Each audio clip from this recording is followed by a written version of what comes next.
One regular meeting of the San Ramon Planning Commission. We'll call the meeting to order at 6:02 p.m. Can the recording secretary please conduct roll? Commissioner Kuznick? Here. Commissioner Marks? Here. Commissioner Wallace? I'm here. Vice Chair Edwards? Here. And Chair Alpert? Here, if you could please rise and join me in the Pledge of Allegiance. I pledge allegiance to the flag of the United States of America and to the republic which stands one nation under God, indivisible, with liberty and justice for all.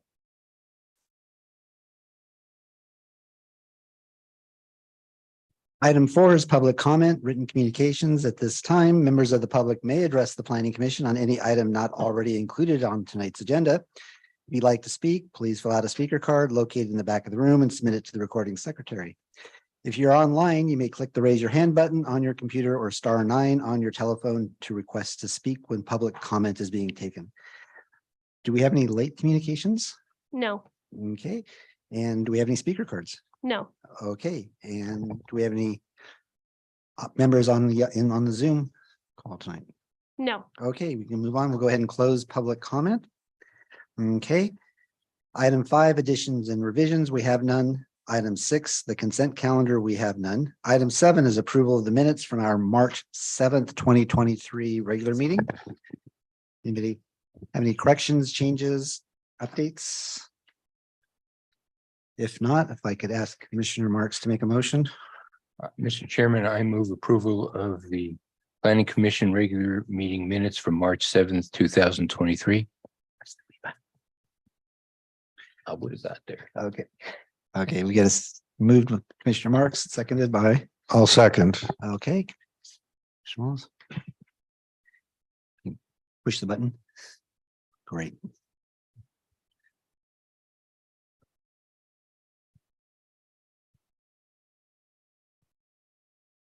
Okay, the motion passes 5-0-0.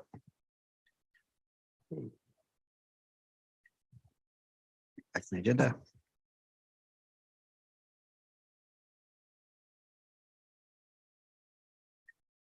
Okay, item 8, continue items after the close of public hearing. We have none. Item 9, continue items for the public hearing. We have none. Item 10, public hearing, new items. We have none. Item 11, non-public hearing action items. We have none. And item 12, study session. And tonight, that's our first topic, is a study session on mixed use definitions, development and design standards, and land use discussion. And here comes Cindy.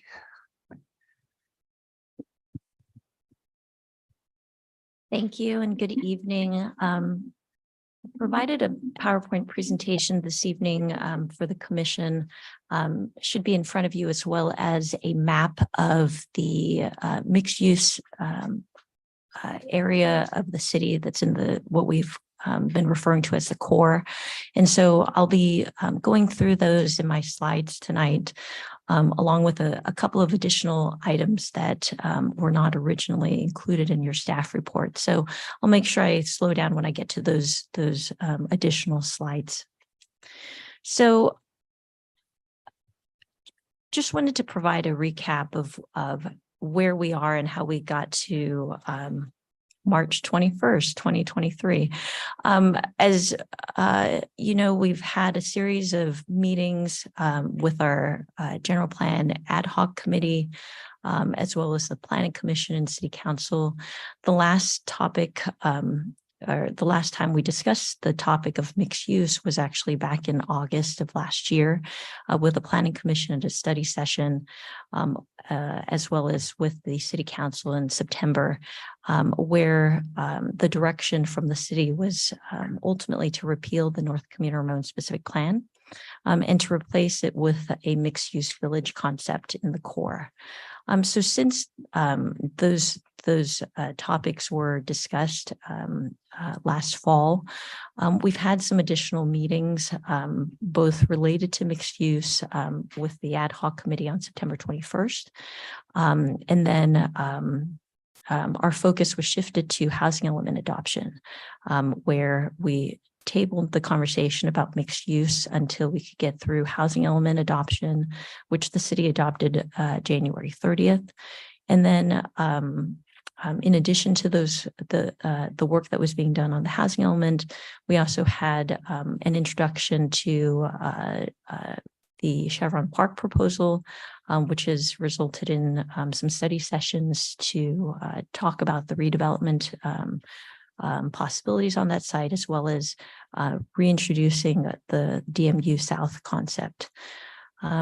As you know, on February 27th, the state certified our housing element. And so at this point in time, we're picking back up where we sort of left off in September on the mixed use. And so the commission hasn't seen any hasn't had any discussion on mixed use since then. And so we thought this would be a good opportunity to pick that up, since we have housing element implementation now, now that we to focus on now that we have our certified housing element.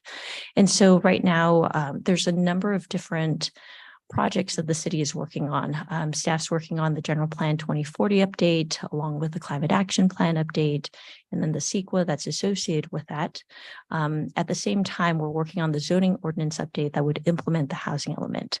So as you recall, in the housing element, we have a number of programs that talk about zoning amendments that we'll have to make, as well as modifications to zoning standards that will implement the housing element. Rezoning sites to make sure that they align with our housing element. And so our commitment has been that we would, now that we've certified, have a certified housing element, that we would complete that rezoning and the associated zoning updates to make sure that we align those with the general plan, as well as ensure that there's no net loss when we do that rezoning. So we do have additional amendments to the zoning ordinance that are non-housing element related that will follow on a later track. Things like refinements to development standards, signage, land uses that have since been created since the last time the zoning ordinance was updated.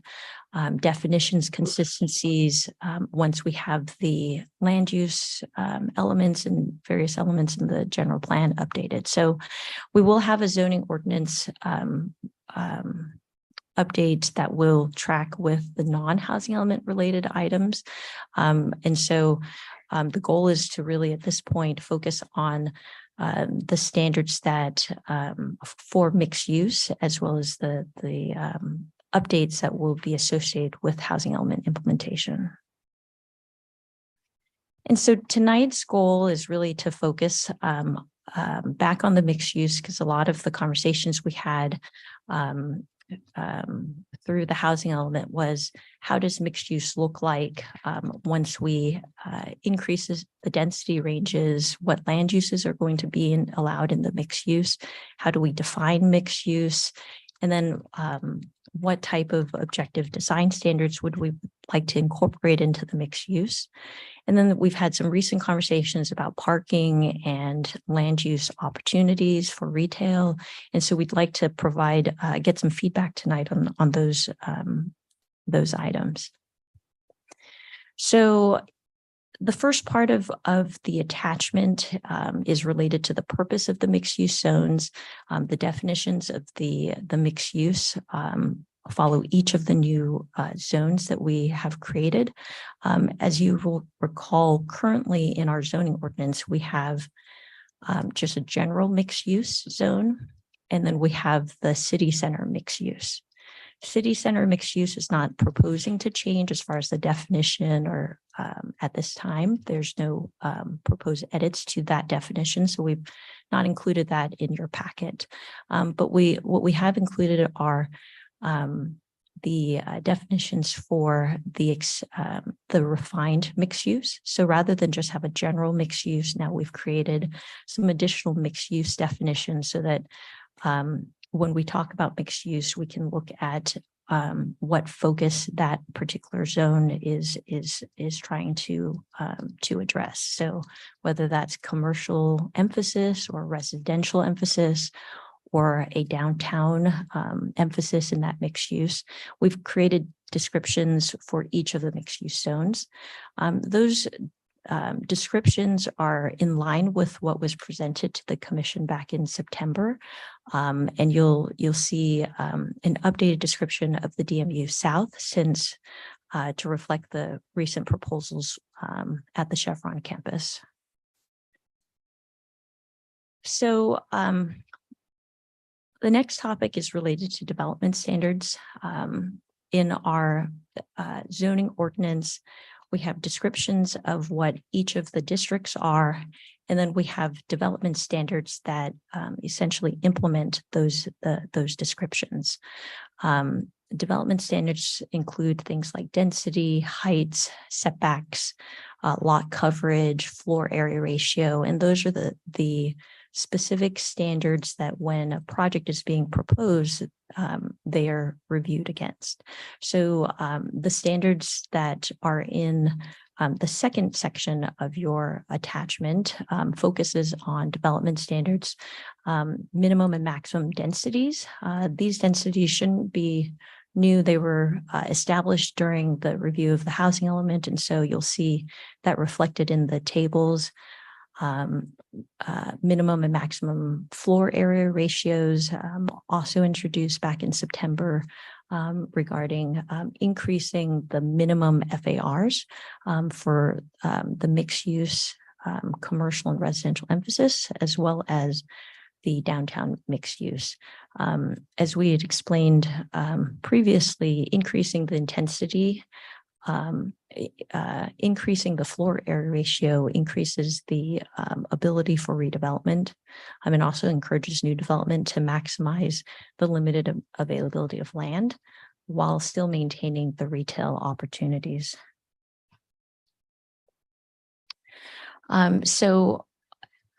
We have mixed use commercial, mixed use residential emphasis.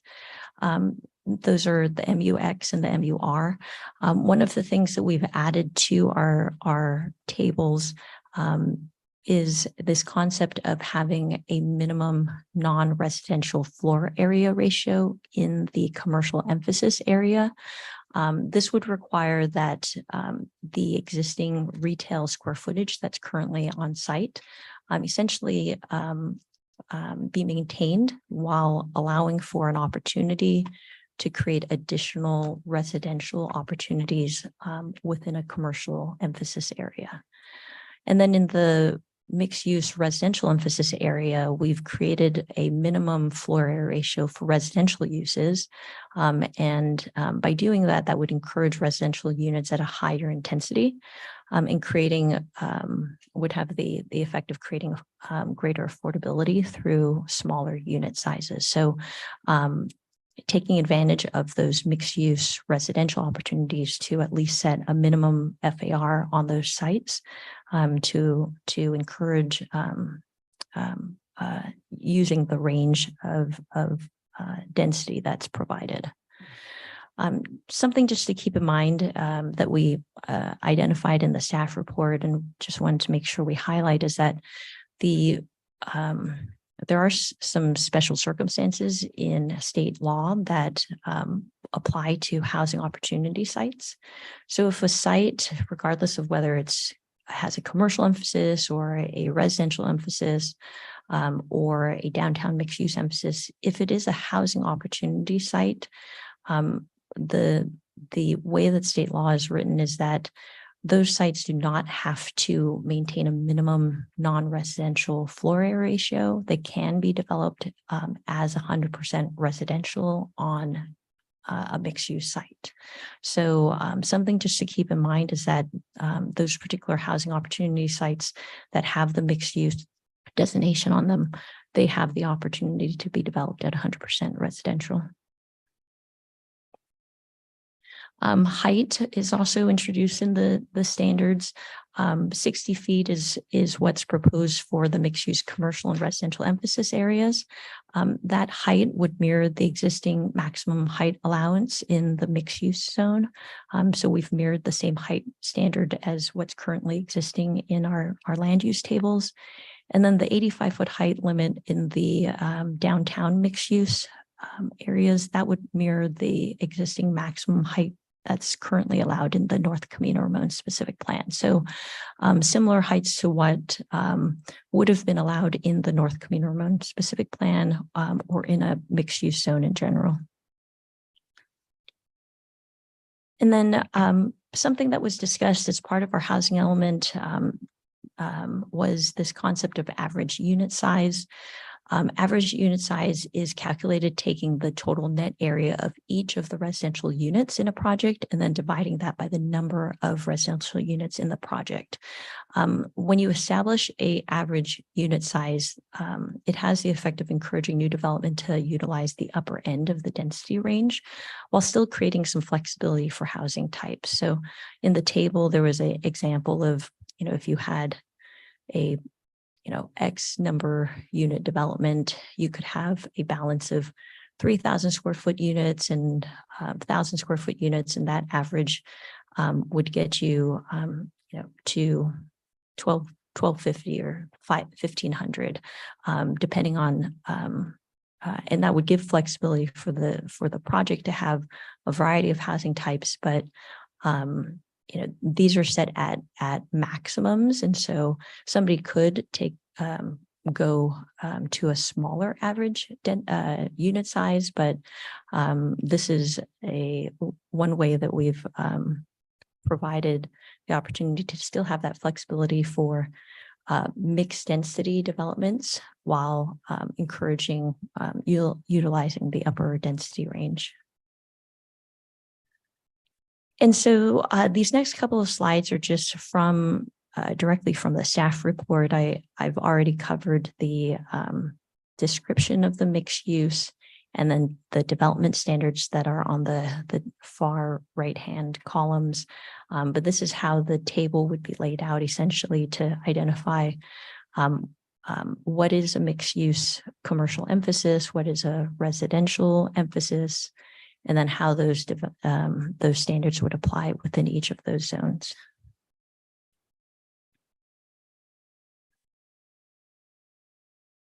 And then something that we just wanted to make sure that we included in our presentation, this was covered back in the summer of last year. Our consultants had provided just some diagrams to show how some of these mixed use commercial emphasis or residential emphasis could be incorporated. And they just demonstrate that examples of redevelopment and infill opportunities, if you had an existing retail center, how one could infill residential on that site. And then here, just another example that was provided previously with our concepts of mixed use, how you could achieve the floor area ratio minimums that we've set for the DMU, while also maintaining retail and then achieving our density at that upper end of the range that the city's looking for. The next section of the attachment addresses the types of allowed land uses within the mixed use zone. The land uses that are listed will have a P or an MUP or a P, or I'm sorry, a UP or an S in the table. And that essentially signifies that if somebody is proposing a certain land use within the mixed use zone, is that permitted? Is it permitted through a minor use permit? Is it permitted through a use permit process? Are there special requirements that may be associated with that land use? And to refer to the section of the zoning ordinance that you could find those requirements. Or if there's a dashed line, it indicates that that use is not permitted in the mixed use zone. So that's essentially how the table is laid out. If the use is not listed in the allowed land use table, it's considered a not permitted use within the mixed use zone. So you might find like warehousing and storage is not in the table of industrial uses permitted in mixed use. Essentially, because it's not listed, it's not a permitted use. The allowed land uses really follow closely the existing zoning ordinances, current allowed land uses in the mixed use and the CCMU zones. So a lot of the land uses that you see in the table are already land uses that are represented and follow the type of review process we have in the MU and the CCMU. So we're looking for feedback on those land uses. If there are uses that the commission sees as uses that may not be compatible with mixed use, we'd be looking for that feedback. Or if there's new land uses that you'd like to see included in, I'm never surprised. Every year there's a new type of business that never existed in my 20-year career. And so we're always trying to find how to categorize those. So that's part of the zoning ordinance update that we're going to be doing as part of this process. But if there's something that you think should be included as a land use, please let us know. And then the next section of the attachment talks about mixed use definitions. I know previously we've had another study session talking about just existing mixed use definitions and the need to align those both in the general plan as well as the zoning ordinance. We've attached definitions that staff has done some extensive research and analysis of what would be the best way to move forward with mixed use, both vertical, horizontal, floor area, as well as floor area ratio, density, and acres. And so all of the definitions that are included tonight kind of support those development standards that we've attached, but it's not the entire comprehensive list. They just help you understand how this development standards would apply. If you were to look at the table and say 20 to 40 dwelling units per acre, those definitions attached will help you understand what dwelling units per acre is defined as. So the next section of the attachment is topics of objective development and design standards. We've broken them into two different categories, one focused on site design and development and the other focused on building design and development. Before we get too far into those development standards, objective development and design standards, we wanted to focus our conversation on the hard and set, things like setbacks, lot coverage, FAR, before we get too far into those development standards. Some of the setbacks may affect how treatments on the corners or the facade may be, and so we're going to be able to introduce those standards once we have consensus on where do we stand with height, and then will certain roof lines then be included in those objective development standards based on what might be allowed with heights. So those will come at a later date, but again, we're looking for feedback on any standards that you think might need to be included in the objective design standards for mixed use.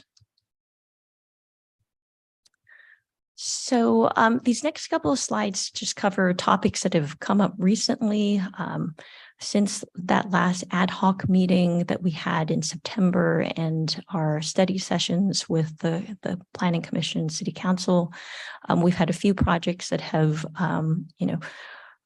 started conversations about parking standards. One of the things that we know that we had gotten feedback on was a need to address shared parking on mixed-use sites. And so one of the standards, in addition to a number of parking changes that we'll be updating in our zoning ordinance, would be to address the shared parking on mixed-use sites. And we would recommend that to encourage the development of both residential and non-residential uses in the mixed-use zone. that the use of shared parking provisions shall be incorporated between the residential and non-residential use. So we just wanted to make sure that we included that as part of the standards that we are considering putting into the zoning ordinance update. Something just as a reminder, part of the no net loss requirement is that the city does have to also consider any development standards or parking restrictions that have the potential to reduce site capacity or unit capacity. And so as we're approaching the update to the zoning ordinance, those are things that we will have to be mindful of, that if we set certain parking restrictions or requirements, we'll have to determine if that has the potential to reduce capacity on a site. So these next couple of slides are not included in your staff report, so I'll try to cover these with a little bit more detail. It's a conversation that the General Plan Ad Hoc Committee had back in May of 2022. And although the topic was introduced at that meeting, and we've had some conversations about this concept of how to preserve retail or take advantage of the retail opportunities in the city, we wanted to bring this back up, and we thought it would be a good opportunity to discuss this as a full commission. The city has the option to apply a different land use designation on shopping centers that are no longer a housing opportunity site, or maybe only a portion of the center is a housing opportunity site. So these next couple of slides will cover 4 shopping centers in the city that either have a portion of a housing opportunity site on just part of the shopping center, or maybe no housing opportunity site at all as a result of our housing element update. There is an opportunity to apply a non-residential land use on the non-housing opportunity sites portion of the shopping center. And that could address one of the concerns that have been raised about the loss of retail acreage. So I'll go through these next couple of slides and introduce the shopping centers. Really, the question that we're asking for on feedback is, should the city consider an alternate land use designation, such as retail shopping or our commercial mixed use designation for the non-housing opportunity sites portion of the shopping center? Some of you may recall a couple of years ago, the city redesignated a couple of shopping centers and took those out of the mixed use and put a different zoning designation on those parcels. The mixed use commercial, not to be confused with mixed use commercial emphasis, but the commercial mixed use is what we currently have on our plans is MUC. MUC was applied to the shops at Bishop Ranch, Diablo Plaza Shopping Center, the shopping center at Al Costa and Saramone Valley Boulevard. So a number of those shopping centers, we took out the ability for those sites to have any residential, and we converted those to a strictly commercial land use. There's a potential that the city has now, as part of this general plan update and our zoning ordinance update, to consider whether or not we want to maintain these shopping centers as mixed use zones, or if we'd like to redesignate those to something that would not permit residential. So we're introducing these 4 for conversation. First one is Crow Canyon Commons. This one's at the corner of Crow Canyon Road and Camino Ramon. It's anchored by the Sprouts and Osh shopping retail spaces. It currently is not a housing opportunity site. So the entire site, I think it's roughly 21 or 22 acres roughly. That site has been taken out of the 6th cycle as a housing opportunity site. So the city, as part of our land use update and our zoning ordinance update, could redesignate the site. what that would mean is that the current mixed use, we have the option of either identifying it as mixed use commercial emphasis, applying that minimum non-residential floor area ratio, or we can just redesignate it to something completely that would not permit residential on there. At Magnolia Square, the northern portion of the shopping center is identified as a housing opportunity site, but the southern portion where the existing 2 retail buildings are, it's roughly 8.8 acres or so. I'm sorry, 4 acres. That could potentially be either commercial emphasis or just replaced with the retail shopping or some other commercial mixed use. Marketplace, the east portion of Marketplace, there's about 8.8 acres that remain on that eastern portion that could be identified as something that's non-mixed use. And then Country Club Shopping Center, the corner of Alcosta and Village Parkway, where the Walmart and CVS is located, there's about 6.7 acres of the site that is currently non-housing opportunity site that could also be redesignated for something that's non-mixed use. And so those are the 4 shopping centers that we have potential opportunity. It's close to 41 acres. That could be considered. We would want to incorporate that into our land use document and then in our rezoning that we would do. Again, because of the no net loss issue, that's part of SB 330. We would have to make sure that with the other rezonings that we're doing, that we're able to meet that capacity. So that's some of the work that will happen once we get some feedback and direction on that. So next steps will be staff's continuing to update our general plan elements beyond just housing element, along with the associated zoning ordinance updates. Your feedback is critical to how we focus our land use element and the map that will go with that. And so we're hoping to get that feedback tonight and incorporate those into the zoning ordinance. As I mentioned, there will be a separate amendment to the zoning ordinance that's non-related to housing element, but that adoption follows slightly later schedule because of our commitments that we've made in the housing element. So I know there's a lot there. I can take questions now, or if you'd like to jump over to public comments, I can come back. Thank you. There's a lot here. I think what I'd like to do tonight is start with public comments. I suspect that the questions from the commissioners will go for a while and could drift into comments inadvertently. So why don't we go ahead and open public comment? Do we have any speaker cards at this time? Yes, one of Stephanie Hill. Thank you, Cindy.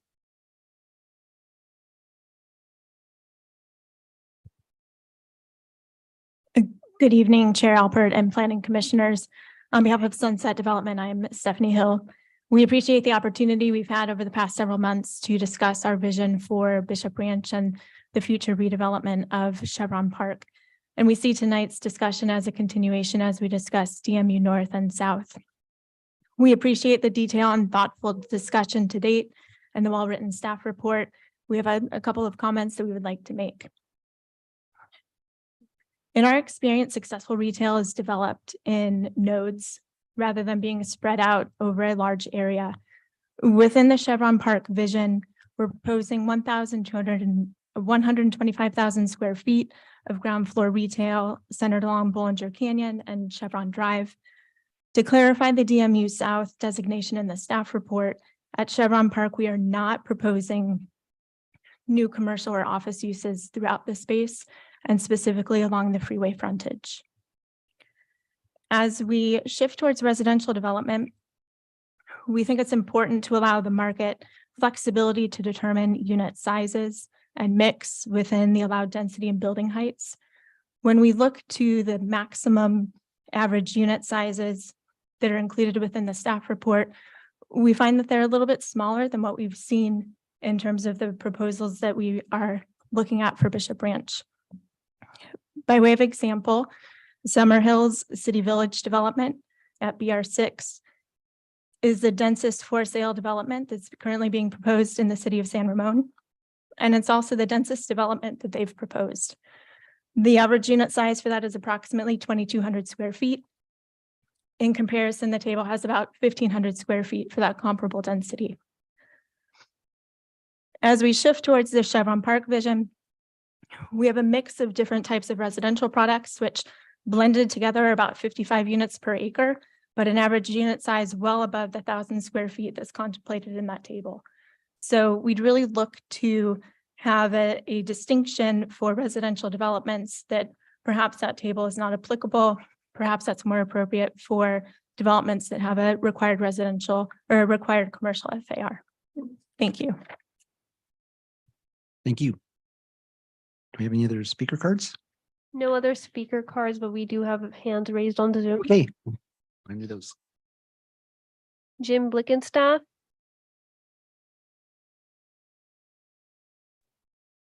Good evening, Commissioner. Good evening. Yeah, very briefly, I think as you look at some of this, it's quite a lot to take in. And the phrase comes to mind, the devil's in the details. Because if you don't want your hands tied, this is a time to allow yourself to be a big part of the equation.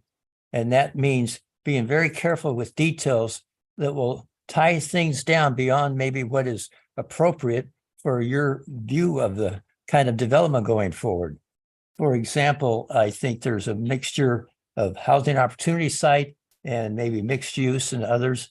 And certain kinds of those mixtures, they're saying that can be converted to a 100% residential site. These kind of details are something you'd want to get a handle on right now and not let them come back to bite you when you have a specific project in front of you. And then the zoning for some of these areas, I think when you hear the word 85, that's just a number on a page, 85 feet. And you really don't have an understanding of what that means for a fundamental change in the city.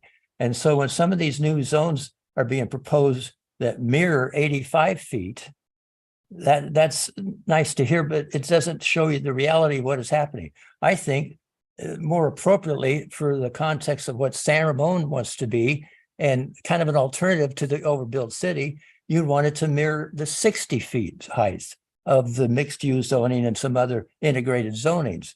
So let's step back and be very careful about what kind of situations or what kind of regulations we put in now with these decisions, because we want to be very careful and very explicit about what is allowed for the Planning Commission to use their discretion to decide and what will be removed from your ability to do that. Certain details here are a little too emphatic about things that may not be appropriate for San Ramon. I suggest you take a field trip to other cities where they already have this 85-foot heights and see how that looks to you. I think you'd be one of the biggest cities in the East Bay if you really understood what that meant. So let's be very careful about replicating something that is maybe not appropriate for San Ramon, and it's not even necessary. You have the discretion to bring this into more realistic standards and keep the 85 to a core area that that would not end up being expanded to all these other areas and have that big city look. So I'd say be very careful about what's being proposed. You'll have to dig into the details and be explicit about what's appropriate for the decision makers to have and what would come back and give you a bad time. So it's just a first blush on this, but I think there's a lot of work to do to make this work for the city and also, more important, work for the residents. Thank you. Thank you, Jim.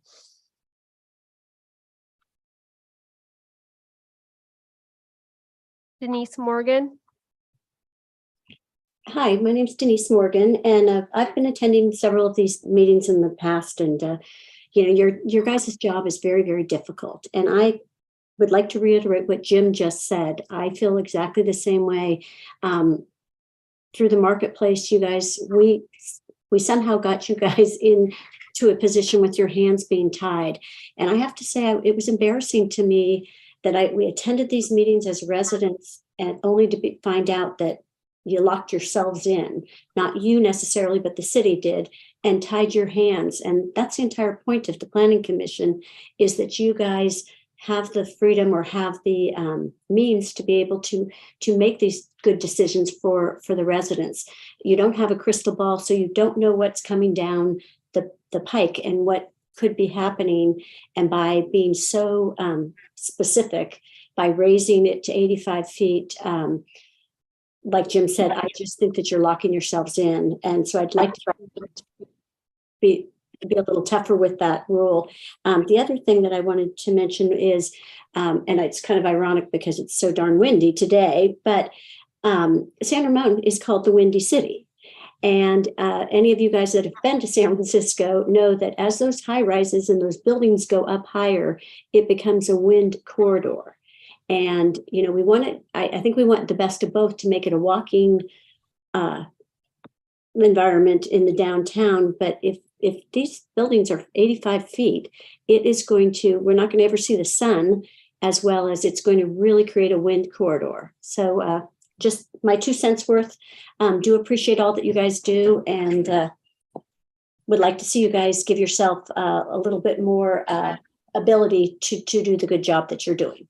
So thank you. Thank you, Denise.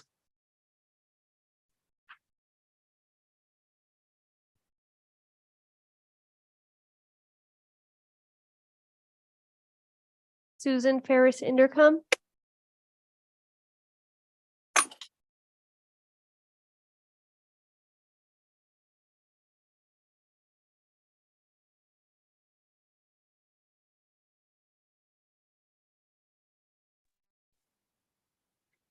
Is she still with Can you us? hear me? Oh, yeah, we can. Yes. Go ahead. Yeah, we can. Okay. Thank you, Chair Albert. Yes, of course, you know who I am with Citizens Against the Marketplace and Responsible Growth San Ramon. And I just want to say that several of you recognize that the Marketplace project was a poorly designed project.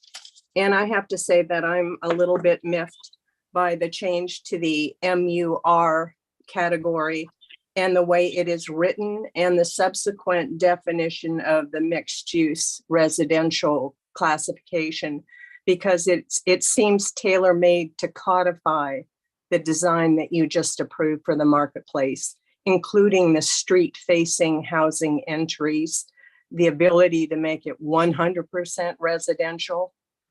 And it even goes so far, if I understand it, the way I've read it, to allow adjacent parcels to be included in the approval of that. So you're not really making the project part of that neighboring parcel, but the fact that neighboring parcel may have some mixed use is enough to allow you to make the rest of it all residential.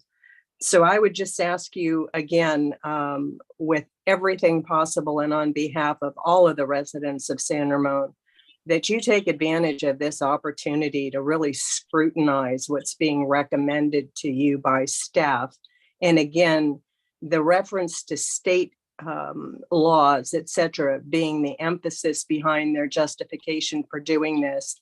I really hope that somebody is advising you that has really gotten in and understands those laws and understands which of those laws are currently being challenged. So again, thank you for your attention to detail on this, and I really appreciate your efforts to make sure that Marketplace doesn't continue to happen, because if these are approved, they will continue to just chunk Marketplace up, and it's not going to be beneficial to this community at all. Thank you. Thank you.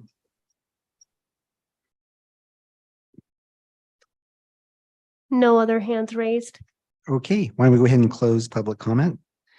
And I think we'll start with questions for staff, and then we can offer some comments. And as you're thinking about this, maybe you can help us guide us through to make sure we hit all of the subjects that we want to cover tonight, because there are a number. So when we get to that point, just make sure we get everything you need us to talk about. Questions for Cindy at this point from anybody? Want to start? Mr. Guzman. I'll just pose the follow-up question from public comment. So I'm on, your slides don't have a packet page, I'm sorry. Projects in a housing opportunity site in mixed-use zones are permitted to develop as 100% residential. What is the status right now of, for example, Marketplace? Is that the rest of it considered? Because I know it's in your, should we redesignate it slide? What is it currently? So the market, if we're focusing specifically on the Marketplace, let's say that the allowable development area, the housing opportunity sites on Marketplace East, north of Montgomery, and the portion that was just approved for development, those two are housing opportunity sites on that, within that Marketplace East shopping center. The way that state law is written is that because of the need to rezone those and to increase the density ranges from what's currently 14 to 30 to then support a housing opportunity site that would have a range of 20 to 40 or on that site, because of the rezone nature of state law, a housing opportunity site that is a mixed use site that you have identified to meet your regional housing needs allocation, that site does not have to have a minimum floor area ratio designated for retail or commercial uses. It does not have to have a percentage of the area preserved for retail. It does not mean that the existing retail cannot stay and be infilled or redeveloped with retail and residential. It's just that if a developer chose to redevelop that site and take out all of the retail that currently exists on site, they could redevelop that site with just residential uses.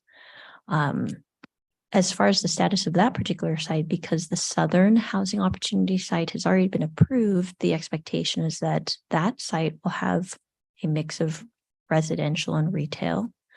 But the northern portion, north of Montgomery, does have options for up to 100% residential on that site.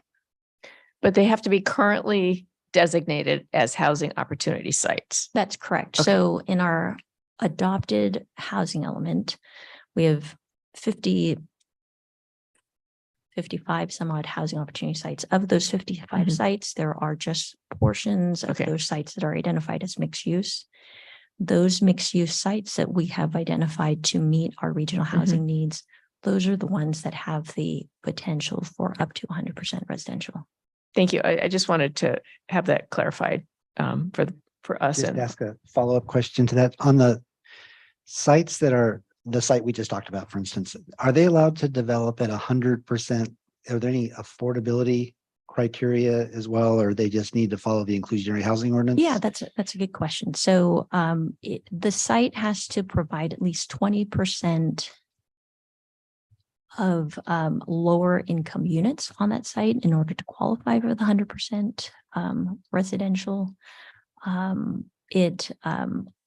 Also, there's subdivision restrictions, so they wouldn't just be by right necessarily if they require a subdivision of the parcel. So there's still a development review that's done as part of that development, but there are affordability requirements.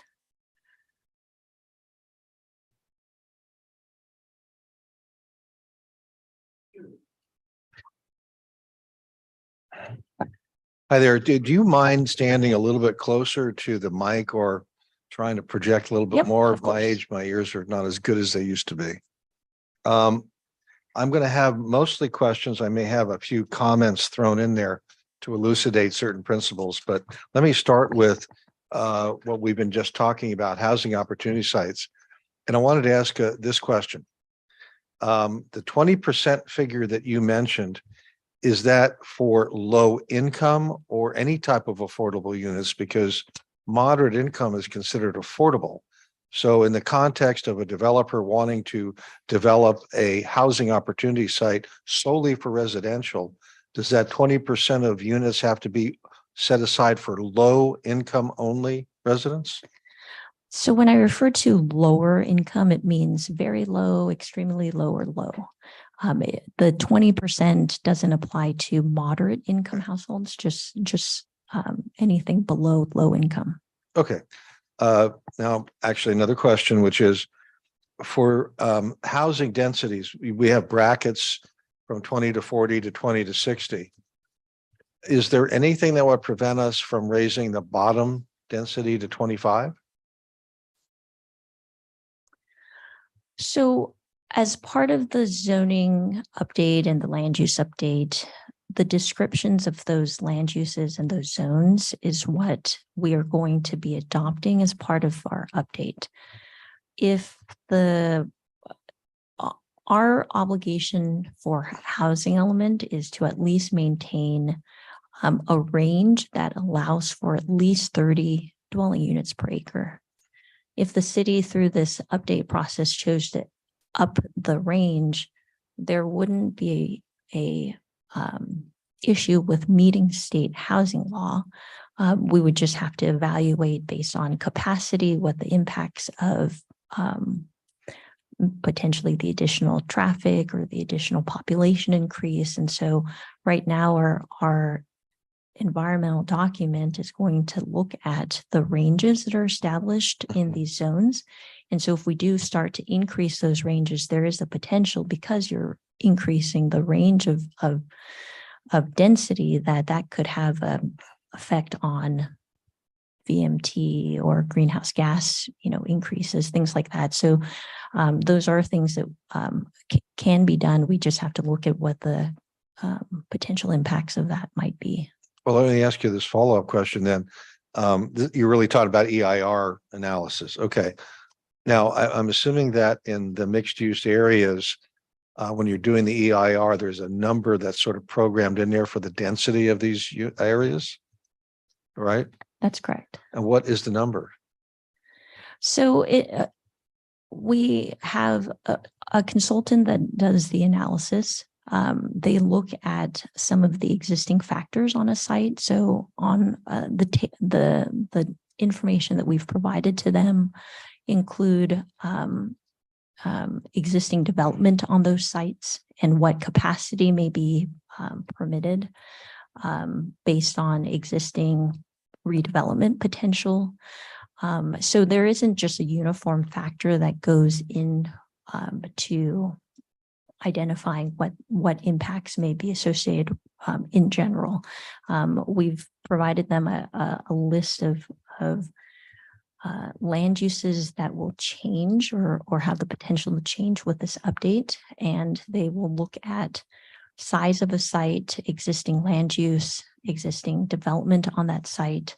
And then based on all of those factors, look at what the impacts may be. So it's not just one factor that goes into a particular site.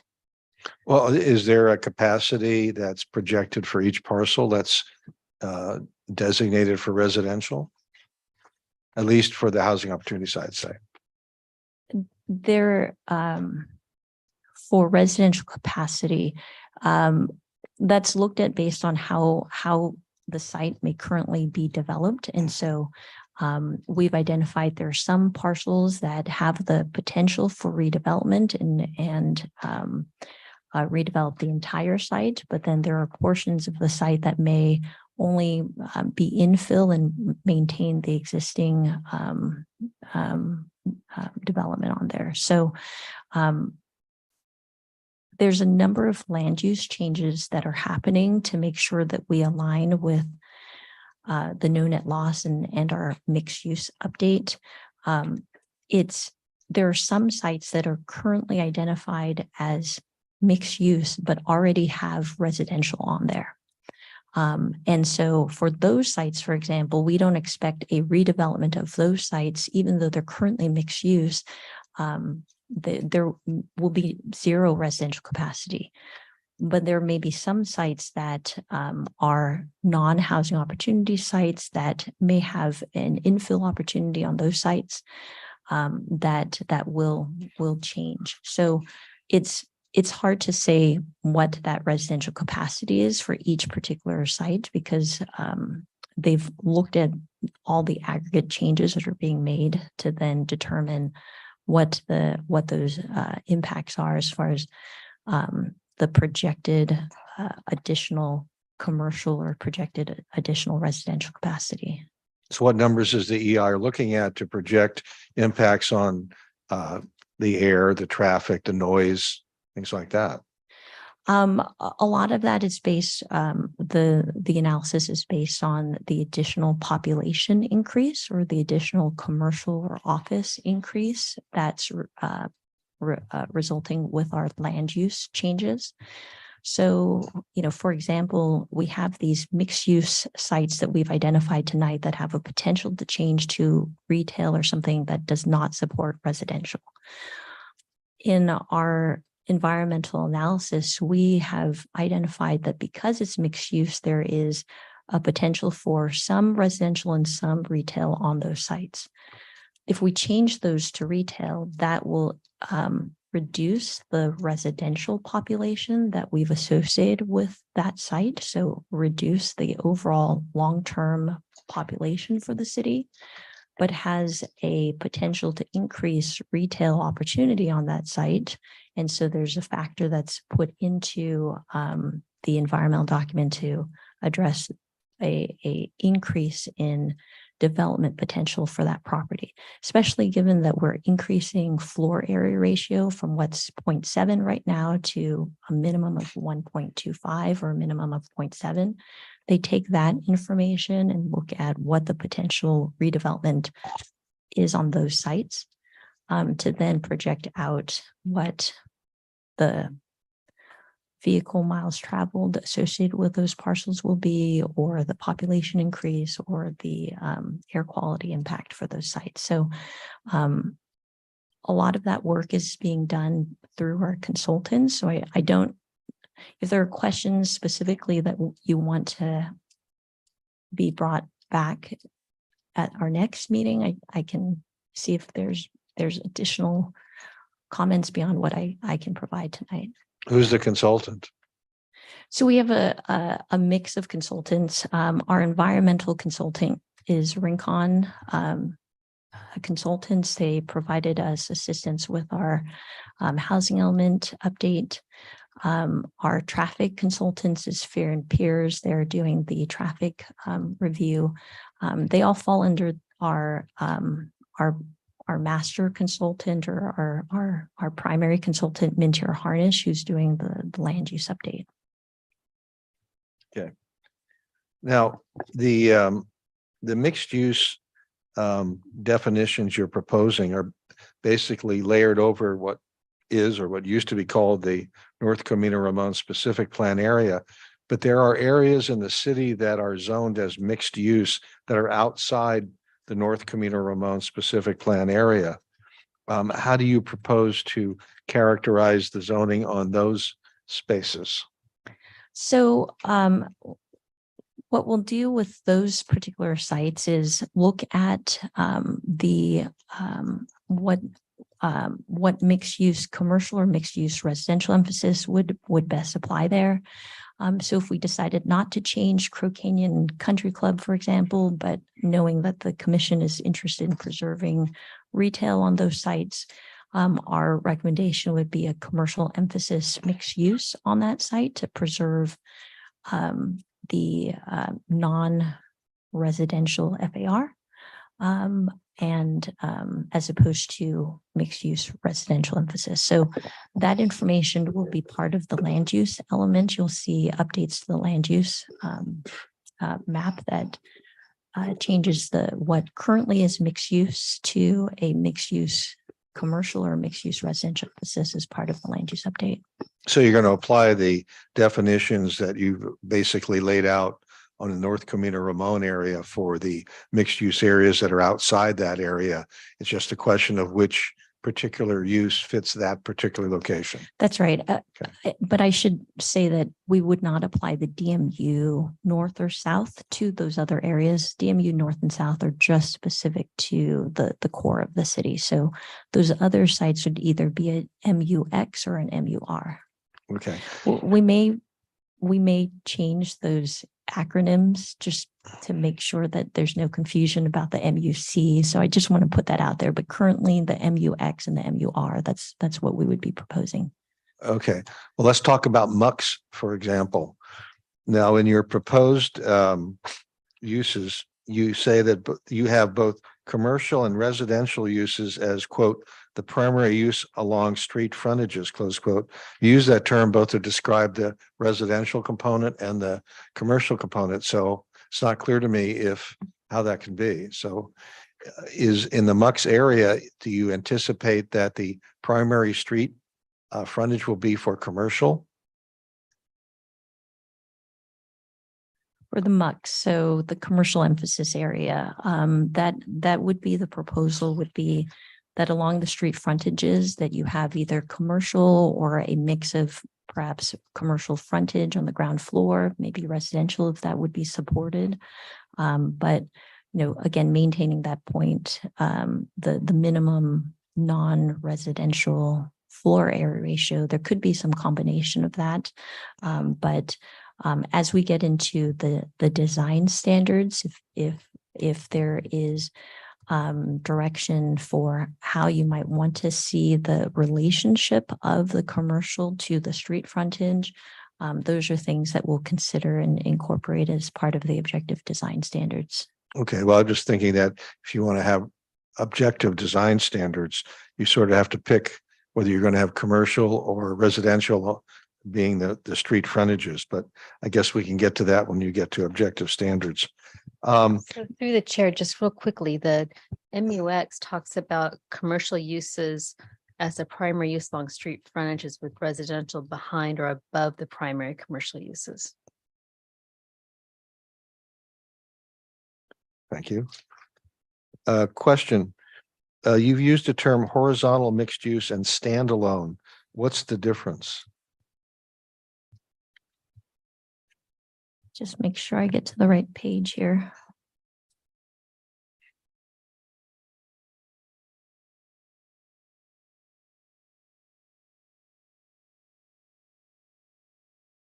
So would this be under the definition of, is that on page 12, packet page 24?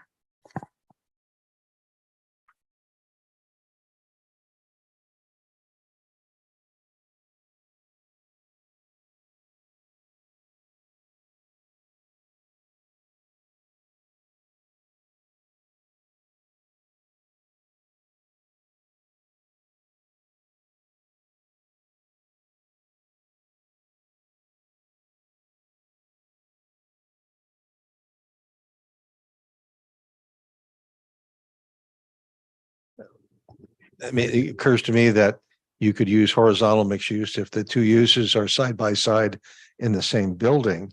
You could use standalone as if the two uses are side by side, but they're in separate buildings. Is that what you were intending?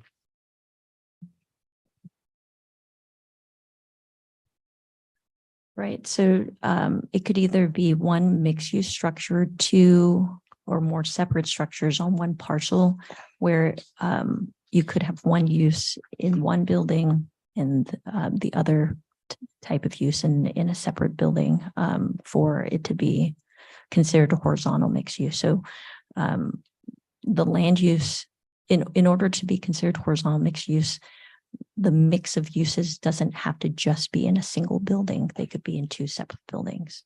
Right. So, but I was trying to get the difference between standalone and horizontal mixed use. And my question was, horizontal is more a generic term referring to different uses being basically in the same plane, sort of adjacent to or alongside each other. The other term, standalone, seemed to suggest you could have horizontal mixed use and build and structures, but they would be separate structures. Like if you were developing, say, a housing project that was separated from, but it's part of the same parcel as, say, a commercial, like, I don't know, coffee shop, that would be considered standalone mixed use. If they're in separate buildings, yes. Okay. Now, Is there a page number? I'm sorry, I was looking for the standalone horizontal. 15. Okay, thank you. We can maybe look at clarifying that up a little bit too. no, one question I had was, how did you develop the FAR ratios for the various uses, like in the MUX area and the MER area, mixed use residential? How did you come up with the FAR ratios? Say you have 0.45 in the MUX area, why not 0.65?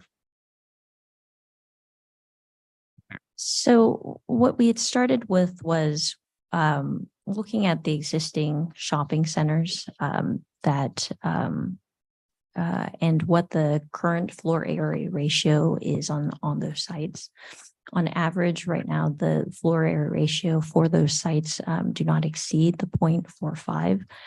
That's how we established the minimum non-residential FAR for those sites, is that with the goal of preserving what floor area ratio currently exists for the retail center, maintaining that and then building on that, that if somebody were to redevelop that site, we would take the current floor area ratio that's currently on site, and then building on that so that you're not losing any commercial development on that site.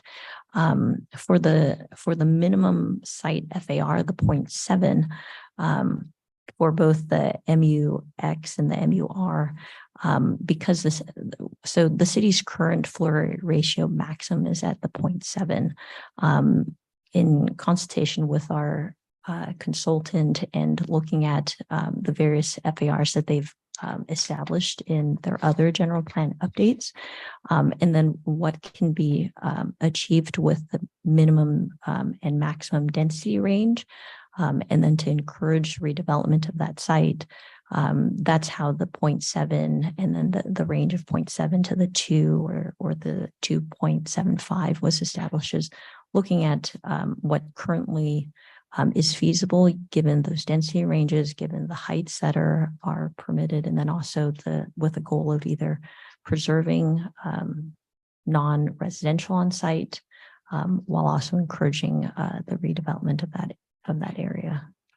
Well, I can understand 0.5 being, that's what the shopping centers currently are, but of course, most of the shopping centers have acres of surface parking that I'm not sure is something we want to keep in San Ramon, particularly in the areas that you're looking at. But with respect to the maximum, was that a mathematical calculation, or it was sort of a qualitative decision? This looks about right. So I would say it's a little bit of both.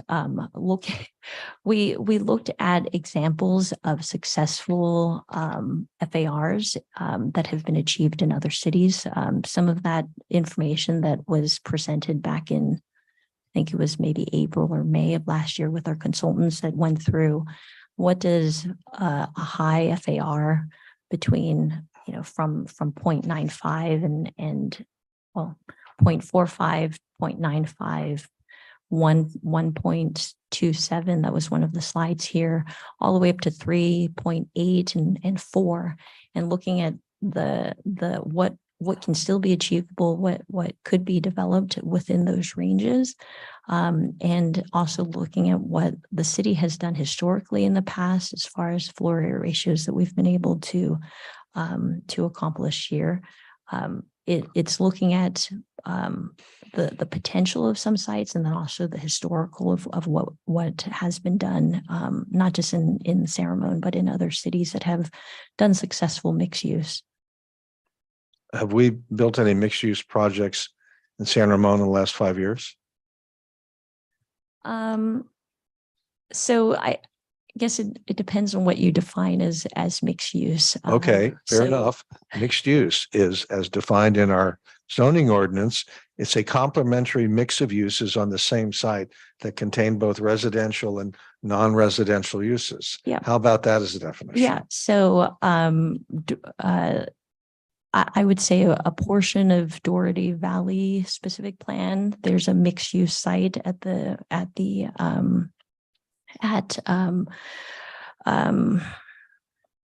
Doherty Station. That's considered a mix of uses, the village center there. That would be institutional as well as senior housing, a component of commercial that's also associated with that site. That would be one component of mixed use. We have approved a number of mixed use. They haven't necessarily been constructed yet. So Rome, for example, would be a mixed use. Sorry, putting me on the spot. I'm sorry. City Walk would be one. Sorry. Hasn't been built yet. Yeah, it hasn't been built yet, but we've approved. Well, Belmont is under construction right now, so it's currently.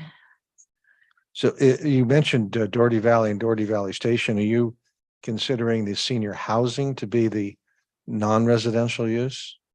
No, that would be the residential. Okay, what's the component. non-residential use that's been built out there? Would be Doherty, the community center, the college. That's part of the entire village center. Is it called Doherty's Village Center Mixed Use? Those were built 10, 15 years ago, weren't they? Yeah, but it Okay. is considered a mixed use development, and it does have that. No, the question, the reason why I limited my question to the last 5 years is because if you're going to look at practice in San Ramon, you have to look at something that's a little bit closer in time to the decision you're trying to make. I don't think we built any mixed use in San Ramon in 10 years. What we've done is housing developments, but we haven't built any mixed use, and certainly nothing like the type that's envisioned in the zoning ordinance. Okay. Okay. If you have comments about the range, those are definitely comments I'd like to take tonight. If you have a suggestion on what those might be, because that will inform, again, as I mentioned, our EIR and our CEQA analysis. In your table that was brought up by the lady from Sunset Development, you have a list of sizes of average units. And was that table pulled off of something else? If not, how was it developed? That's brand new. So it's part of our work that we've been doing to address the comments that we received as part of the housing element update, a need for looking at average unit sizes. As was mentioned earlier, Summer Hill is about 2,200 square feet average unit size. I think the comments that we received during that project was that you felt there should have been maybe smaller units and a smaller average unit size there to try to encourage the upper end of that range. And so we looked at a couple of different projects currently in the city. There's some examples in other cities like Santa Barbara that is using average unit size, and a few other jurisdictions that have been trying to address average unit size and density ranges that we looked at. But we looked at a couple of different projects that have currently been constructed in the city, and the types of units associated with those products. And that was the table that was provided was based on the comments that we've previously received about wanting to encourage a smaller average unit size to achieve the higher density range. Well, I mean, I understand the concept you're trying to drive at. And the reason I asked you where the information came from was because, as the lady from Sunset pointed out, the average density at City Village is 18.5 dwelling units per acre, which is almost the bottom 20 units that you're talking about. And not only are the units at City Village 22,000 square feet on the average, but 75% of them are standalone, separated, detached family homes. And that's why I brought up the issue about moving the density from 20 to 25, is that if you're allowing developers to build at 20 dwelling units per acre, what you're going to see is a product like Marketplace or a product like City Village in large part. I think the reason you see a higher density in BR1A is because that was programmed as part of the City Walk master plan to have more density. But if you give a range like that, 20 units per acre, I suspect you're not going to see a lot of 1,200 square foot apartments being built. Eric, would you mind if I asked a question that No, dovetails fire with away. that? I think the answer that I would have given relative to Summerhill is the product type drives the unit size more than a unit size driving hopefully a product that you're going to get. With Sunset, or I should say Summerhill, it made sense given that we were really looking at ownership units that were detached, and we weren't really looking at deep affordability the way we would be with multifamily units. I am not clear about the advantage to the city of having 950 square feet be the smallest size unit when you are talking about affordability. Affordability and unit size go hand in hand, and the larger the unit, the more you have to charge, and you get to the moderate level at some point. But we almost always, and by we I mean lots of cities over the last 20, 25 years, but we don't get to the very low very much. And so I keep asking myself, and I have for the last couple of days, what's the advantage overall? It seems to me that when we are talking about detached units, townhouses, single family patio homes, which really aren't detached, but they're more ownership, maybe it makes some sense to have larger units. But when we're talking about buildings that could be 80, 85 feet in height and 6 or 7 stories in height, it's not outrageous to think a smaller unit is what we really want. And let me give an example with people I know. I have a couple of friends, one of which decided years ago that he was not going to get married. He is not a low-income person by any stretch. If you saw the Land Rover he drove, you would know that low income doesn't mean him. But he doesn't want a big place. And so him moving into the neighborhood isn't going to bring down the property values. And he would go for a multifamily unit. That he'd look for the view more than he would look for the other stuff. I don't think there's an advantage in saying that he has to have a 2 or 3 bedroom unit because that's the smallest that we're going to allow. So I realize it's a bit unfair for me to throw that out because I'm leaving, and you're stuck with thinking it through.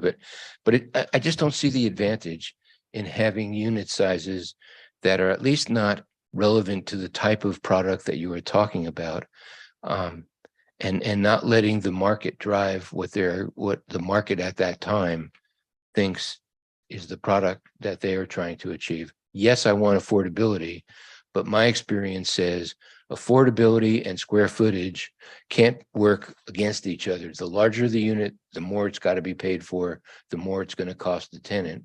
And like almost every city I've ever heard of, we're struggling to hit the very low because of the incomes in this particular area.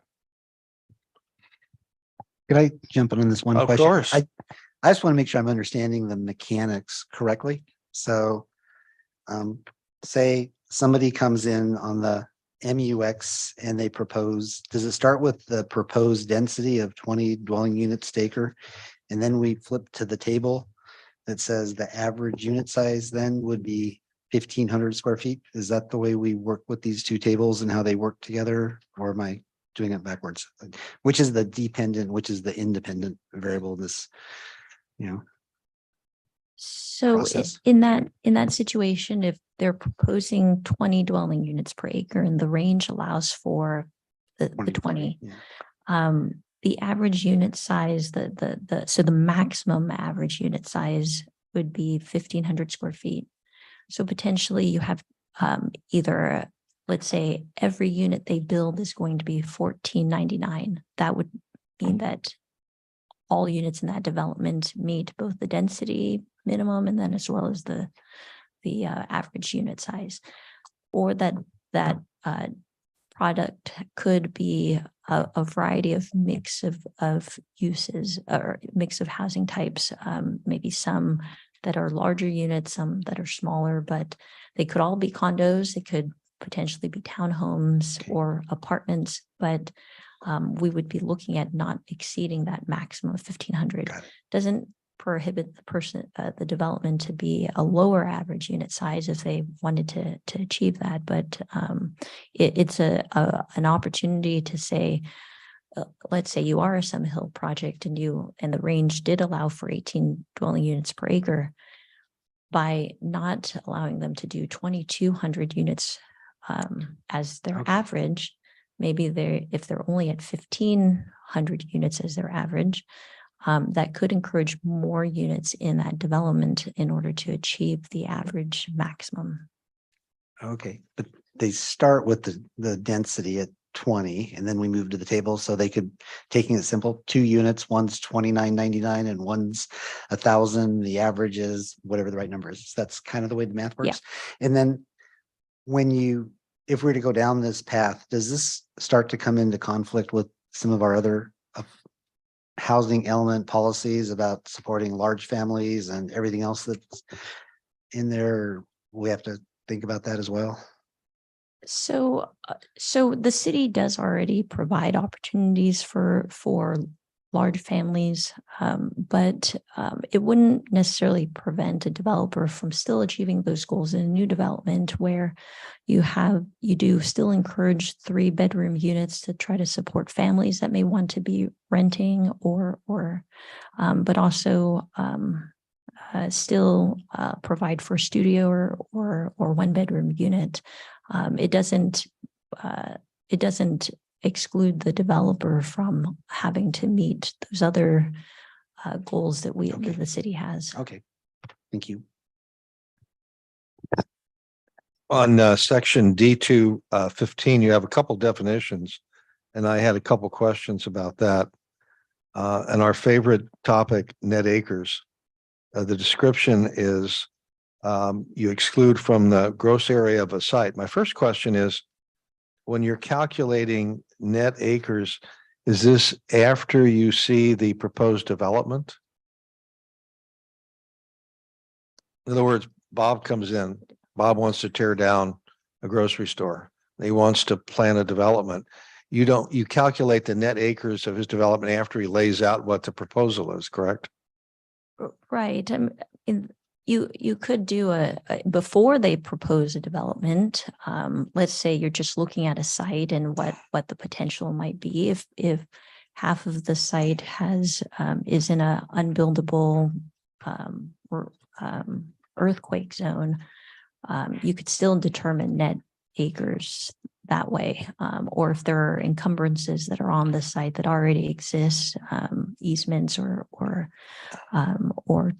requirements for dedication of public, roadway, you can already determine net acres. But for the purpose of determining density, this is what we would apply when a project were to come in.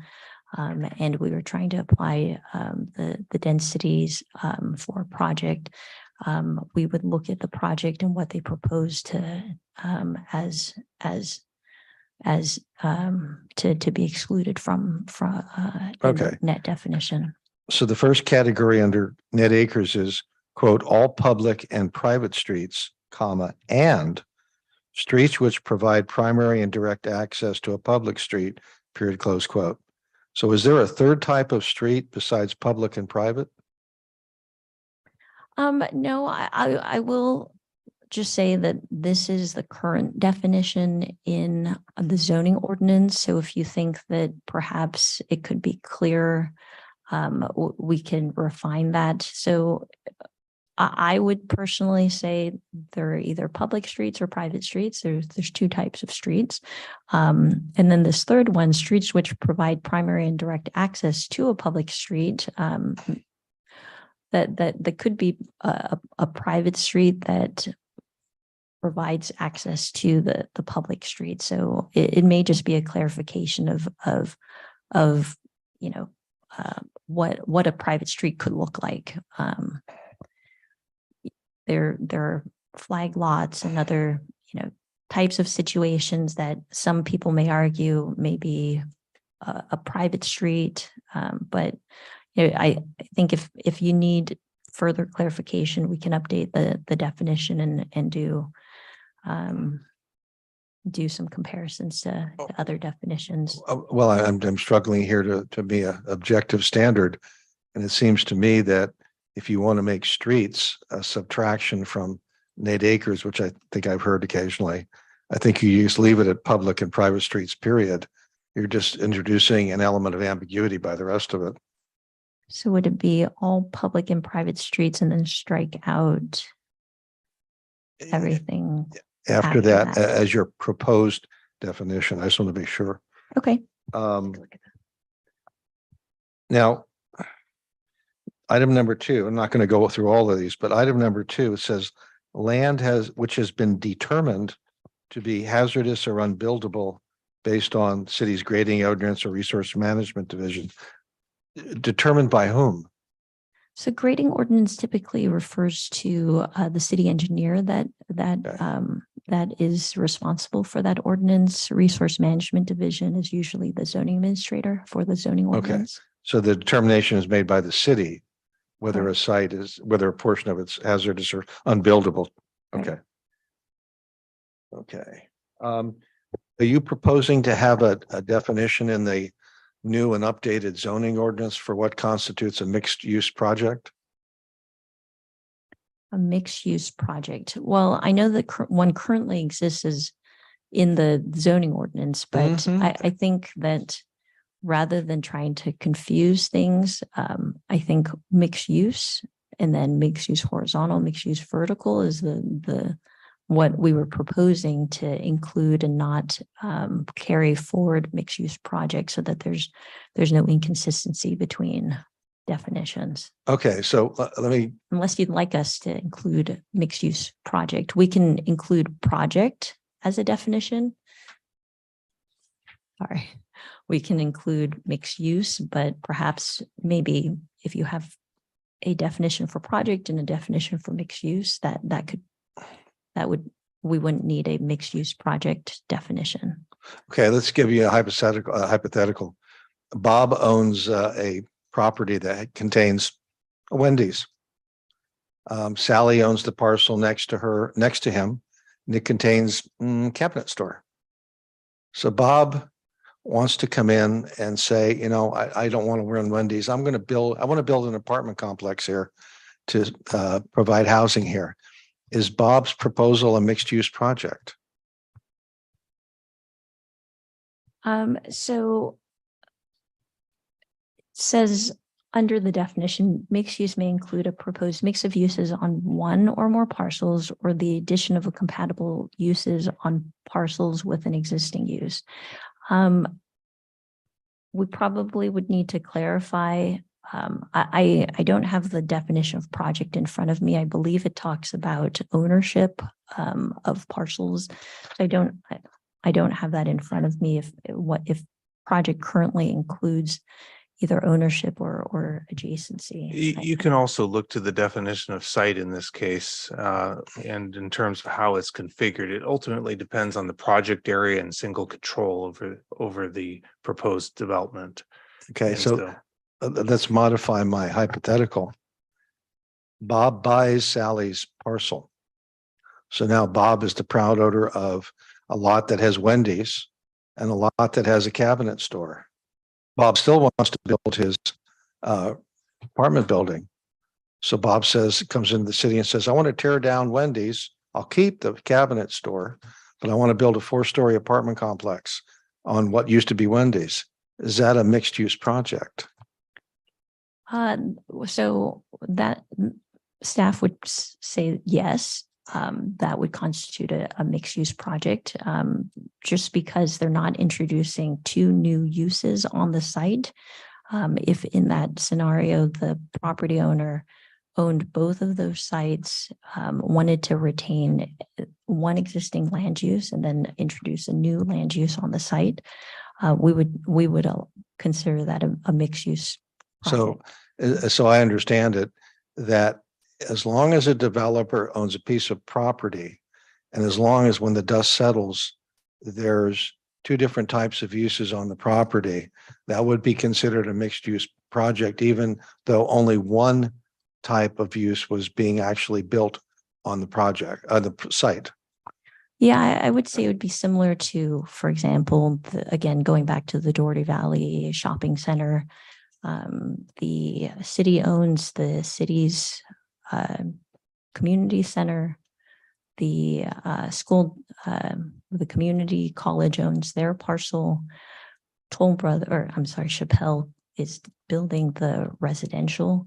That would be considered a mixed use project, even though independently each property owner is building their portion. The site was designed as a mixed use project. We would consider that mixed use. If it was under all one ownership, and one were to be built as one land use, and then the builder decide to build the second one and then maybe sell that to the city for or donate it, any of that combination would be considered a mixed use project. Okay, last question. Given the scenario I outlined in your answer, how does allowing commercial structures to be torn down for housing fit in with the idea of preserving the commercial and retail that we have in the city? So I think that would depend on, a couple of things. If it was a housing opportunity site, or if it was in the MUX or the MUR. Let's say it was in the MUX and the emphasis was the commercial emphasis. If they were to tear down the existing retail that was on site, that project area would, they owned both of those parcels and it was a horizontal mixed use site, we would still be looking for a minimum of the 0.45 non-residential as a development standard for that parcel. So if there is enough FAR that exists on that other building to maintain the 0.45, they would have achieved that. They could potentially build just residential on the other parcel. If there's not, if they're not meeting the minimum 0.45, they may tear down the building, but perhaps have to add more commercial in order to meet the minimum. So that would be an MUX scenario. Housing opportunity sites, as we've talked about, there's a different animal there as far as the allowance of 100% residential. On the mixed use residential emphasis, because there's no minimum non-residential FAR, in that situation, there wouldn't be a limitation to taking out the office and putting in residential in its place. But they would have to have at least the 0.5 FAR for residential, which would encourage more units, perhaps smaller units, because some of the floor area ratios are already designated to the existing commercial that's on site. Okay. Last question. Instead of using FAR as the metric by which to judge satisfactory residential or non-residential components of mixed use development, did you consider using the square footage of the to be built buildings as the metric? And if so, why did you go with FAR? So we looked at a variety of options to try to attain the end goal of preserving commercial or retail uses. We evaluated a percentage of a site dedicated to non-residential uses. We looked at FAR. We looked at square footage as like a minimum. as you can see from our land use map, mixed use parcels come in all shapes and sizes.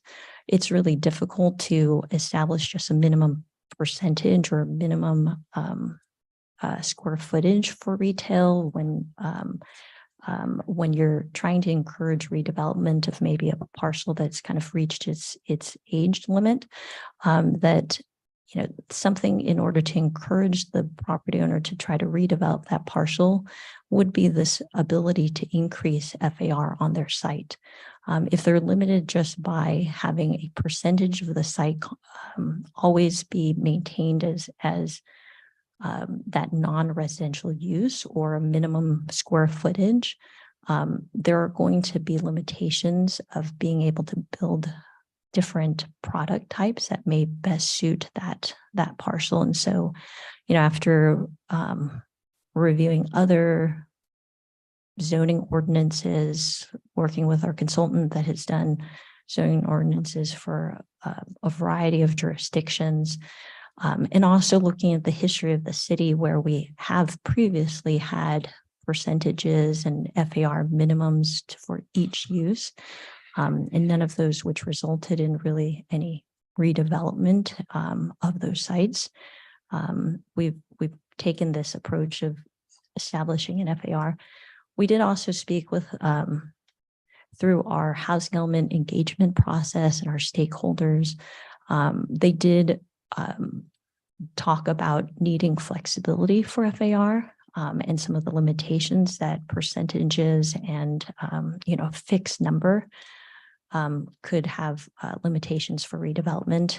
They talked both about FAR as well as height opportunities as being some of the biggest factors in what drives their ability to redevelop a site. So, as far as height, the city has kind of well-established height standards, and we've really had a lot of conversations about that in the past, but FAR was something that we looked at as being as one of the factors that would best kind of meet sort of the needs of the development community while still preserving the city's goal of trying to preserve the non-residential.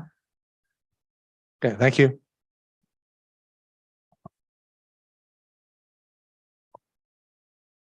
Commissioner, do you have any questions? No. Commissioner Marks, do you have any questions?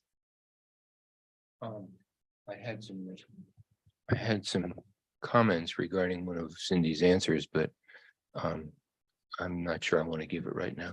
Okay. Thank you. I think I had a couple of questions. Commissioner Wallace picked up most of them.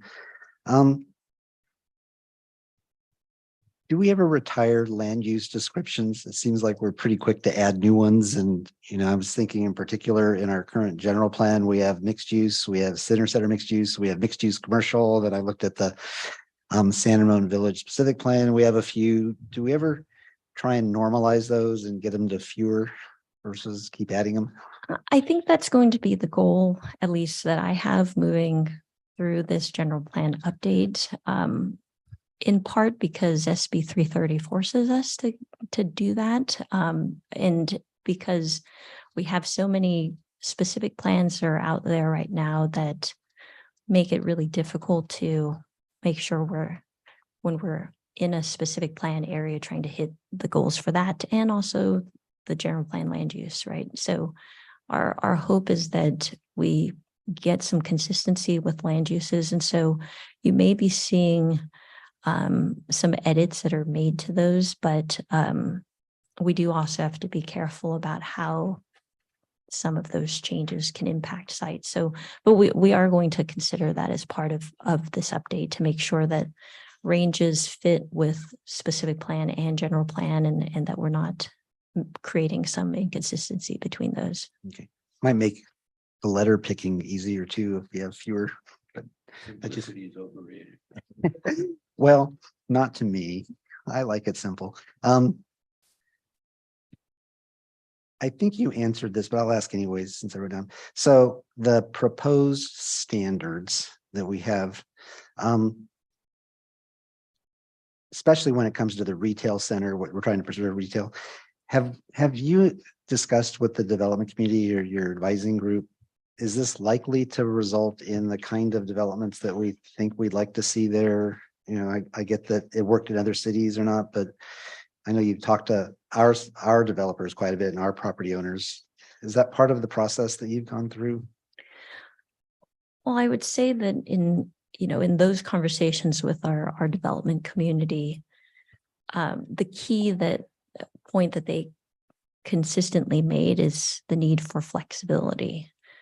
But I think that a lot of the conversations that we've had with City Council and Planning Commission is perhaps more defined land uses and definitions and development standards. So it's striking a balance between flexibility and being able to have the room to do that versus the city having specific definitions. You'll see in our FAR and our density ranges, the reason we've picked these is partly to address state law, partly to address housing types and encouraging certain housing types and density outcomes.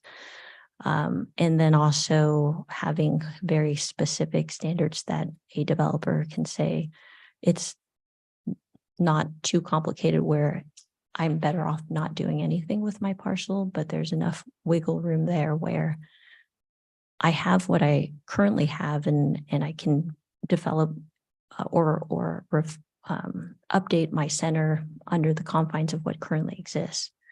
But if there is an opportunity for me to redevelop that site and I can achieve more use on my site with these standards, then it will encourage them to be able to redevelop that site. So, the thing about these ranges is that almost all of these sites that are mixed use already have an existing land use. There's no mixed use site that doesn't already have an existing use and development on there. So it doesn't preclude anybody from basically staying status quo. But the opportunities that we have tonight and talking about potentially preserving the retail by making them non-mixed use, or the conversations about the ranges, it's going to give the city some opportunities here to kind of address some of those flexibility, but also not so much that it's out of control.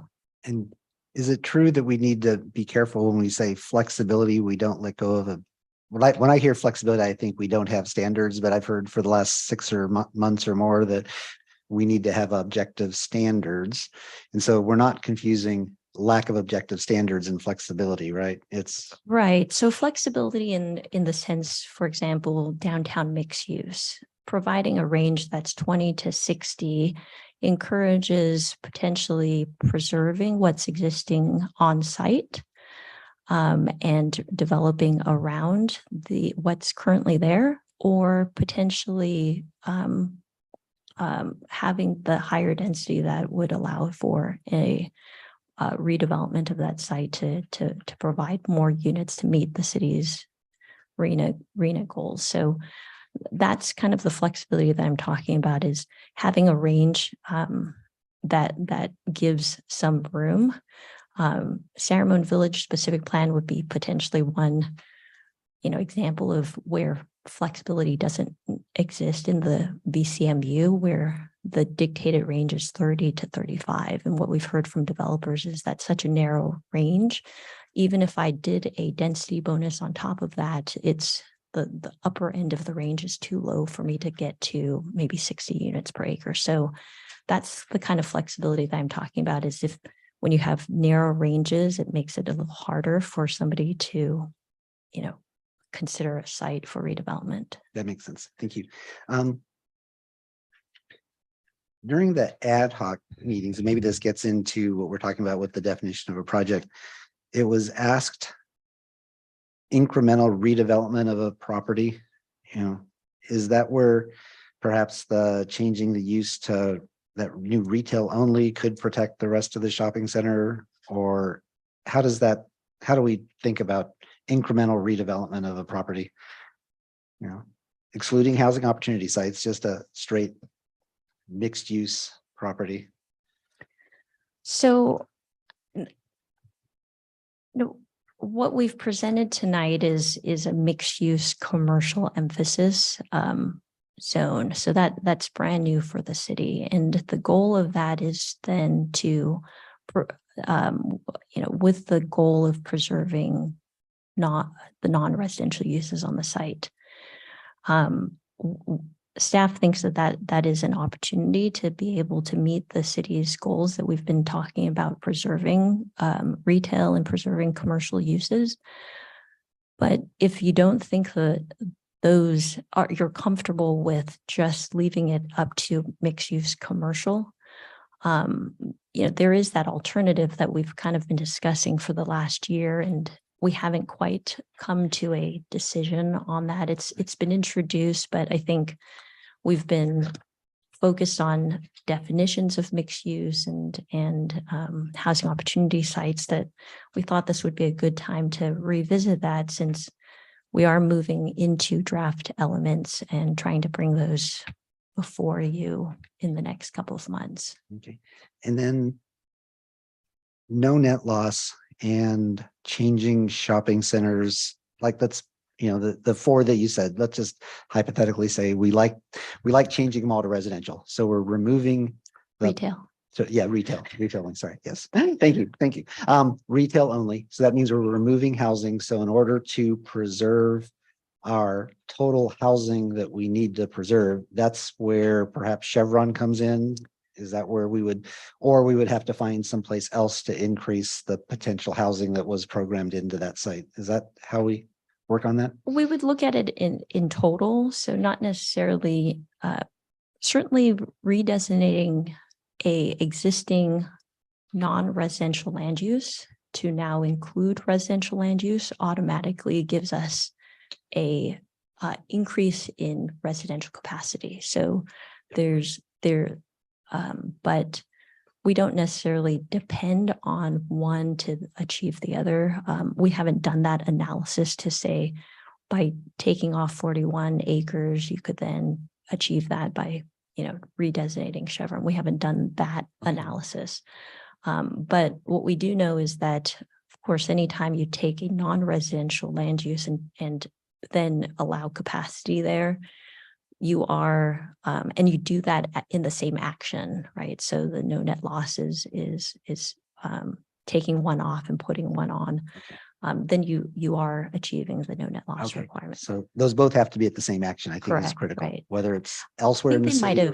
They might have changed that rule where you have 180 days between actions or something like that. But our goal is, because we're doing all of the general plan and rezoning and the environmental analysis all at once, we'd like to make sure that as part of the adoption, we demonstrate that we have no net loss. Okay, good.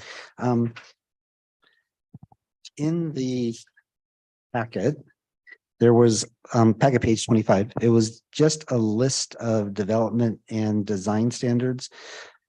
Are these like the table of contents of where we're going to add descriptions later on? Is that the idea? Yeah, that's a good way to look at it. Table of contents. There will be pictures. I shouldn't say photos. There will be drawings and diagrams that will look at, where access or entrances will be,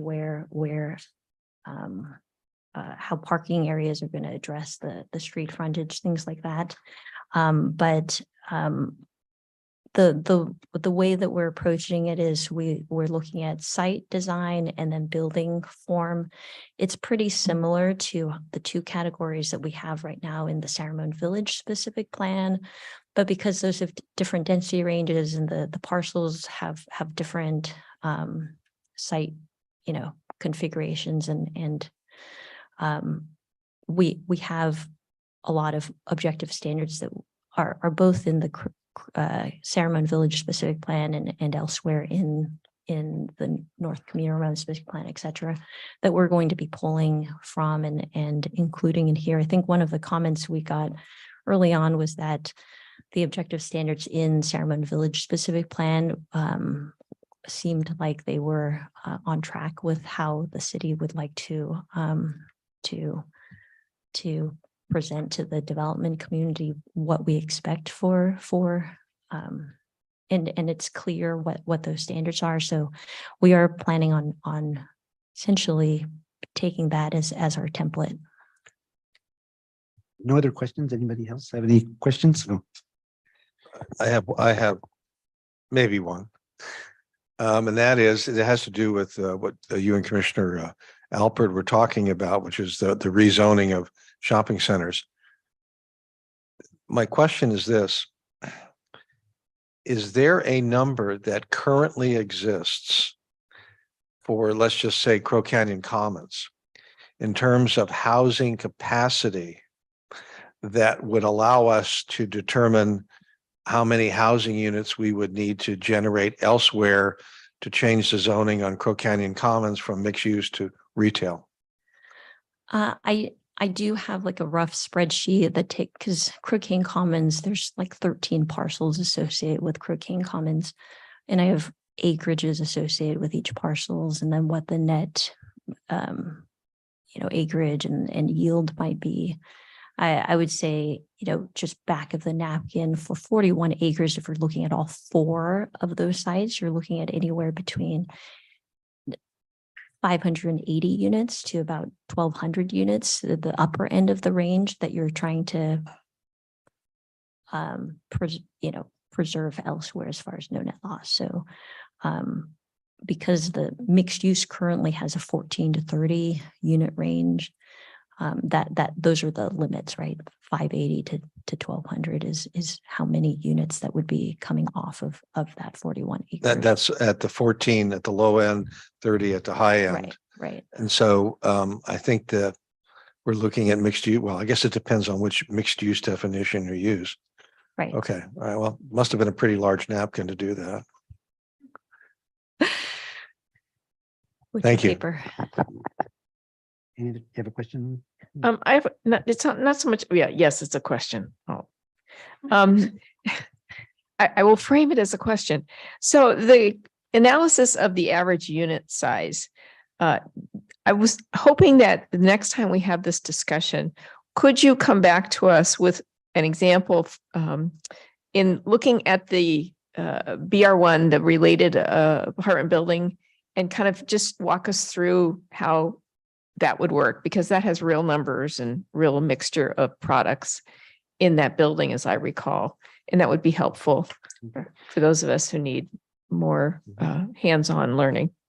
Thank you. Good. Okay. Well, it's just about 8 o'clock. Why don't we take like a 5-7 minute break, and then we'll come back and then provide comments.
how we want to do this. I know there are a lot of topics in that next steps you wanted to capture. So what I thought we could do is if there, you can bring up that slide if you could, the next step slide, as I'm talking, there might be some overarching comments that we might want to make, but I do want to make sure that we talk about all of the next steps that you want to capture feedback on tonight, and it's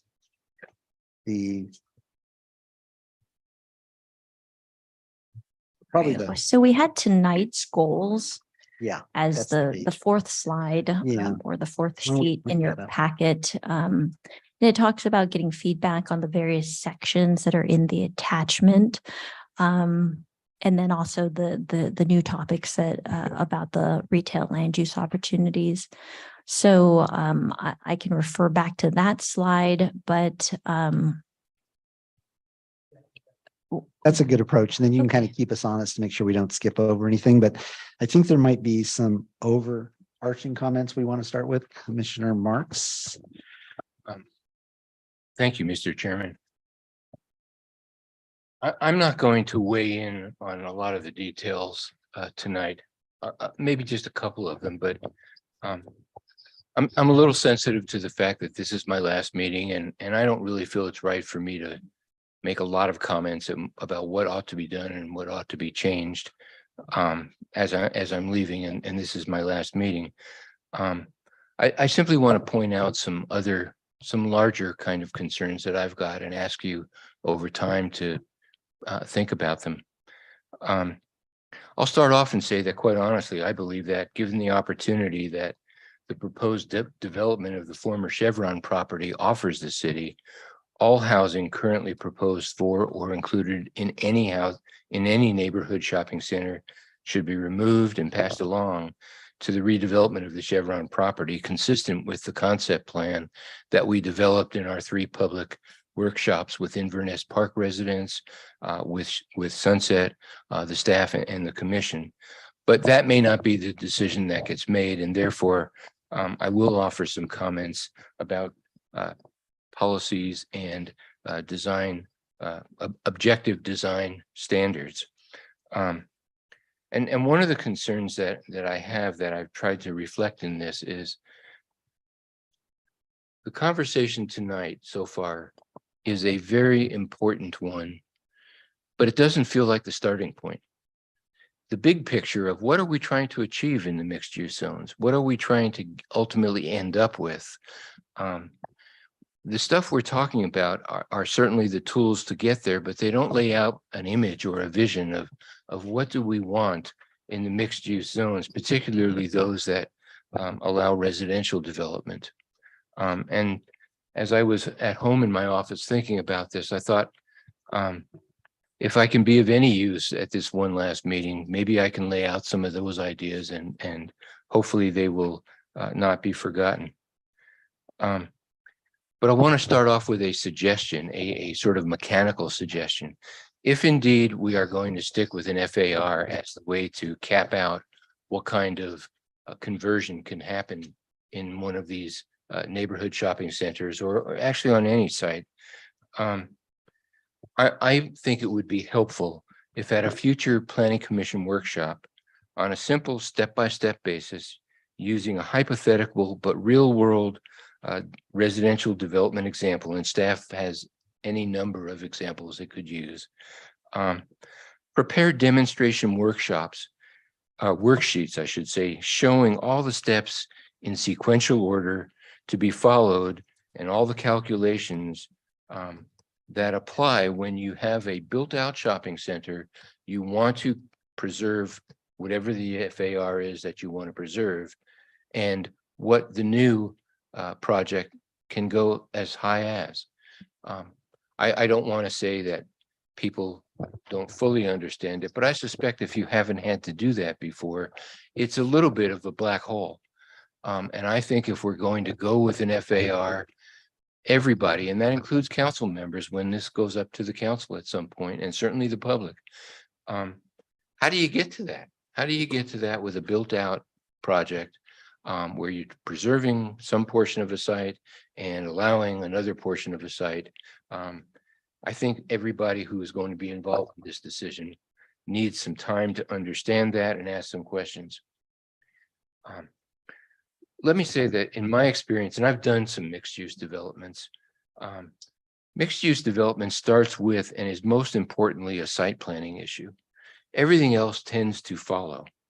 And my suggestion to the commission is early in the review process, evaluate how successfully any general plan or zoning ordinance definition of mixed use and how likely and effective any proposed objective design standards working together will create the physically integrated, and I want to emphasize physically integrated, walkable neighborhood anticipated on packet page 15 in section D212 of the staff report. That's the key to mixed use and whether it works. You could follow all of what's in what Commissioner Alpert called the table of contents, but that doesn't necessarily ensure that you're going to create what you really want to in a mixed use neighborhood. I think the following evaluation criteria for objective standards should include some of the following. I would ask, does the standard require that new residential mixed use development is constructed as multi-story podium style buildings with self-contained structured parking for residents and sited in whole or in part on available existing at-grade parking lots? I think you don't want to just knock down space and build in that space. You want to get rid of the sea of parking that we have at a lot of places and put it to a much more productive use, which will allow density. And it may even preserve retail. Secondly, I'd ask, does the standard require conformance with D215, the mixed use zone additional development standard, subsection B3, B? At least that's important for guest parking. You may not be able to get all the guest parking on the subject site, but with shared parking, you will be able to, in most cases, I believe, meet your guest parking requirements. I would ask, does the standard require vehicle protected pedestrian connections and walkways connecting the proposed new residential units and the remaining or new commercial retail land uses? It has to be something where I don't live on the north end and the south end is something very different. This is the time to start connecting them. This is the time to create that neighborhood that we've talked about.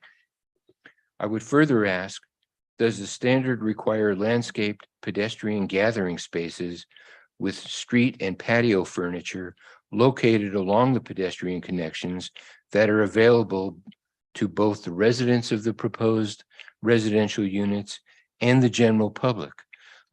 One of the reasons I believe that shopping centers built before a certain time, and we have a number in this city, are not as populated as we'd like them to be. They're not as much a gathering place, is because they are auto-centric.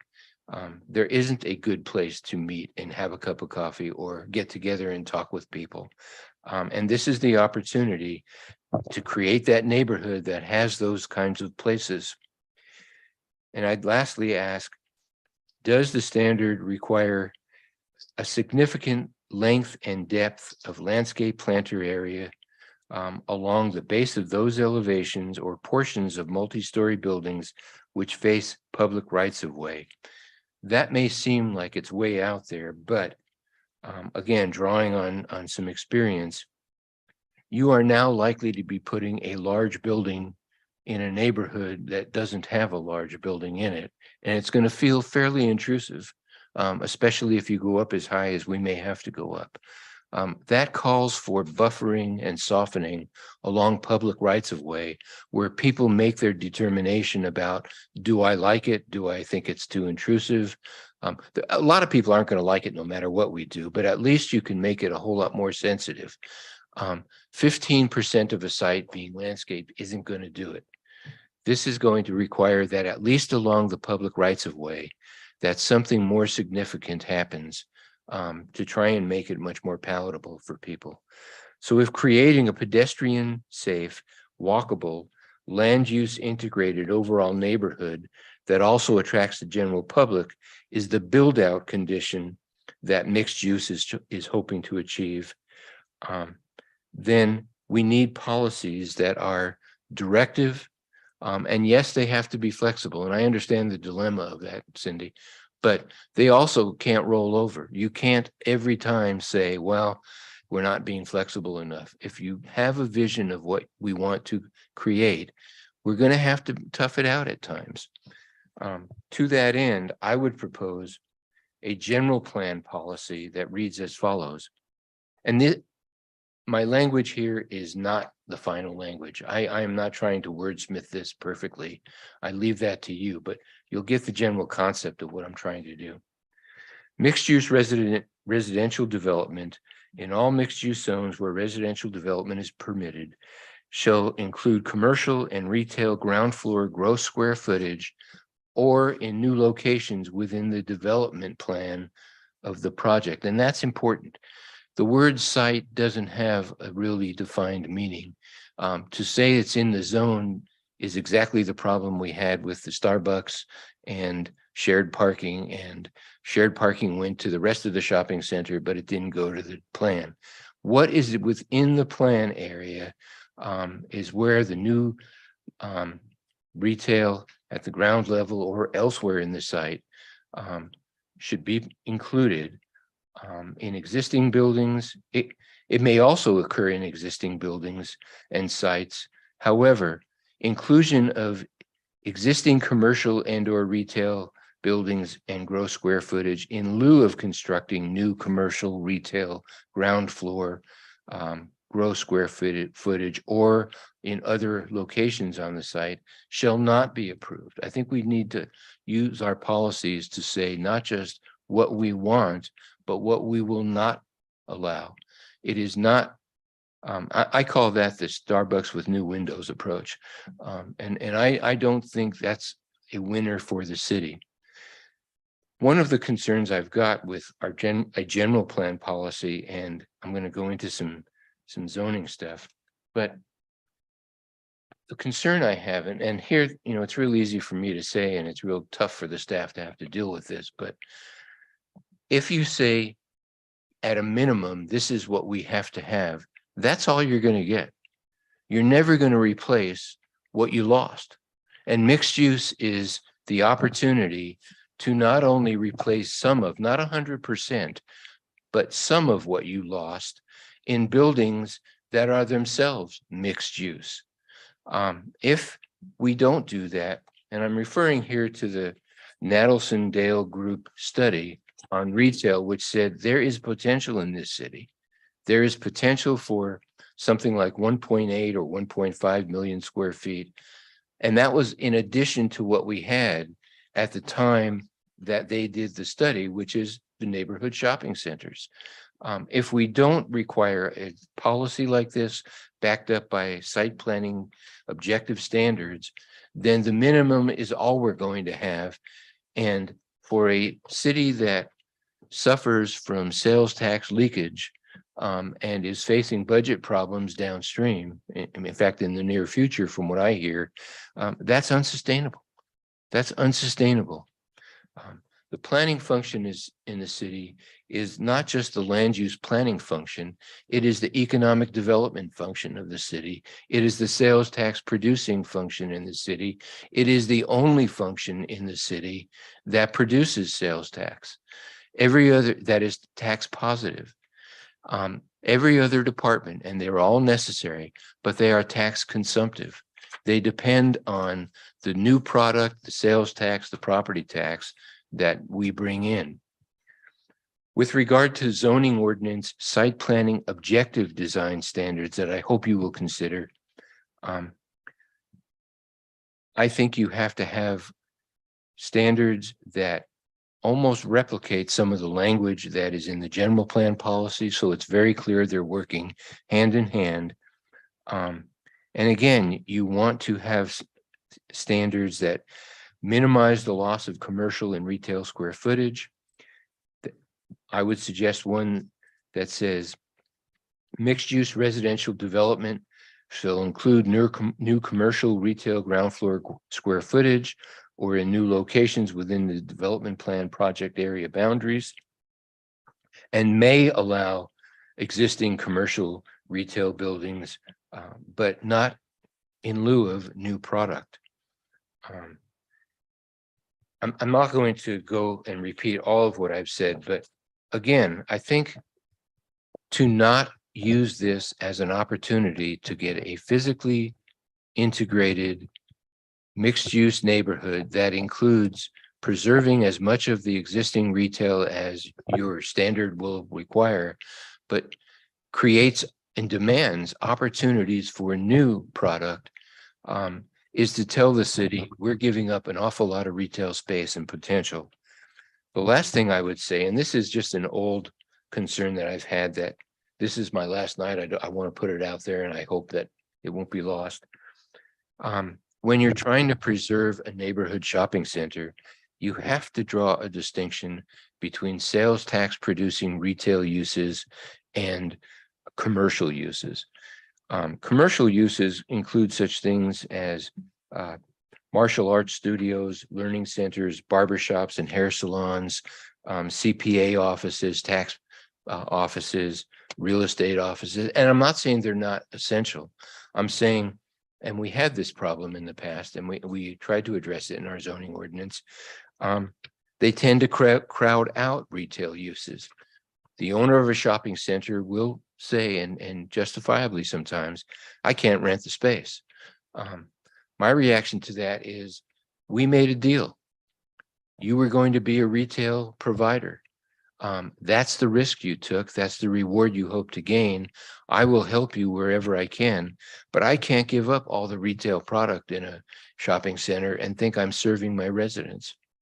I think we have to have a balance, and I think the balance has to be heavier on the retail side with the kinds of goods and services that weekly or every other week people need just to live in the city. Again, that's not a slam at other types of offices. I would try to steer them into the more commercial areas of the city where we're not trying to have retail, or we're not trying to have housing. But I think you need a definition for both, and something in the zoning ordinance objective standards that requires that there be a distinction and that there be a limit on each. Lastly, let me go back to what I said initially. This is a site planning issue. I have a comment that's not site planning, but primarily, if you get the site planning right, the rest will follow, I believe. I believe our ARB will handle the architectural side of this. I believe that the chances of getting what we are doing accepted on a broader basis by the general public are improved the more you keep the retail and expand the retail, and they are diminished the more you allow it to leave. And let me just close by saying, what we do on the first project or the first couple of projects will effectively allow whether or not you go forward with more of this. If the public thinks that they got hosed on how we have designed this mixed use product, and we've allowed a lot of retail to go by the waysides, my experience again is the hue and cry from people will be such that it is much more difficult, no matter how good the site planning, no matter how good the planning analysis is, it will be very much more difficult to continue with it. The first time out of the chute sets the stage for what follows in terms of acceptance. I have one minor comment on packet page 26 on building form and massing that I would like to comment on, and that is building variation. I really don't know what that means. In my mind, I would like to see something that says that building materials shall be varied in the San Ramon Village project, we talked about this and we said there should be a base, a middle and a top, and they should be different materials. Rather than a uniform stucco kind of a siding. I think that the staggered footprints would be important. Rather than having, let's say, the townhouses line up in a straight row, it's possible with some minor offsetting where one cluster of buildings is maybe 5 feet in front of the other. And then you have one behind it, then the next one is a little different. It provides architectural variation beyond the elements that are actually on the building if you site the buildings in an interesting way. And I like the fact that Cindy offered that the San Ramon Village design objective architectural standards are maybe a starting point. I think the commission did a good job on that, and I think they offer some opportunities. So with that, I will stop at this point, but again, urge you.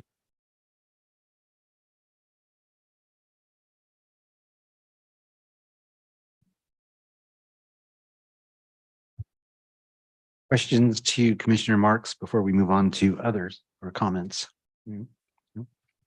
Okay, somebody want to go second? No, you don't want to go. You said no. Okay, we'd like to go. Commissioner Edwards. Sure, thank you. First, I want to thank our ad hoc committee on our mixed use. This is a heavy lift, complicated stuff, and staff also, Ms. Chamberlain, everybody, I want to just thank you for pulling all of this together for us. I agree with a lot of what Commissioner Marks just talked about in terms of the big picture. And I will confess to being concerned about our ability to articulate objective standards that control what a mixed use project looks like in a meaningful kind of way. And I do think that everybody's feeling a little bit burned right now about what's happened with some recent projects. And I suppose that there's a part of me that says, it doesn't matter how good of a job we do, if somebody wants to cheat, they're going to find a way to do it. But I worry about the verbiage in some of our definitions. I mean, what does it mean to be integrated and have compatible, integrated uses that are compatible with each other? Those just seem to me to be the kinds of words that are going to put us in an untenable position with the next person who wants to come along and change the windows in the Starbucks and call it a mixed use project. So I don't know what the solution is there, but I'm concerned about it. Commissioner Wallace was asking some questions earlier about minimum density ranges, particularly in the DMU North and potential DMU South areas. And I tend to agree. I don't think the 20 dwelling units an acre is enough. For the reason that I think we want these two neighborhoods to be something special and something different. We want them to look different than the rest of the city. I want the DMU area to look different than the commercial mixed use area. And I think the way we do that is to push the minimum density up to a point where we're not going to have single family home product there. I hear the comment about the Chevron. And the comment that we heard tonight, I think, is dealing with kind of these larger product types, unit types, like the stacked flats that we were hearing about. Yeah, I think we want those kinds of unit sizes to be larger. And I think we want to have the flexibility to do that. But I also think we want to have that product look like a multifamily product, not like single family homes. And I don't know what the fix is. But these are just all things that are concerning and things that I think we need to deal with. And I do agree with Commissioner Marks. If we establish a minimum, in many cases, we're going to get nothing more than the minimum. We've seen that over and over again. And it's frustrating. It's frustrating because it's going to stop us from hitting our RENA numbers, and that's going to have consequences for the city. Do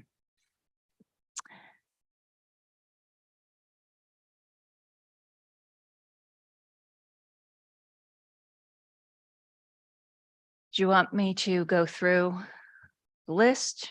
Are you going to solicit comments about the list? I think we'll come back to the list if we didn't hit them all. Thank know? you. Yeah. And we'll do that all kind of in an organized, maybe Okay. fashion. And then I just want to provide some additional feedback to staff. I think the Commissioner Mark's idea about kind of a demonstrative workshop about what some of this, I'm losing the phrase that you used, and Commissioner Alpert used it too. This incremental development of some of these sites. I think it would be tremendously helpful to get a sense of what that looks like. The site plan focus, I agree with you. I just don't know how to do it. I don't know how to put into our planning documents a requirement that we receive thoughtful site plans that maximize the development potential of a particular site. Please don't waste the development opportunity that this land presents. I don't know how to say that in a way that is objective. And I suppose what I would say is we're going to have to try. And the pedestrian connections and the protected vehicular, I think those are all excellent. They're all excellent comments. And you're right. We have to figure out how to articulate those things in a meaningful, objective way that is not so prescriptive that we effectively stop development. So those are my comments. Okay, thank you. Anything to say? Okay, Commissioner Wallace, do you want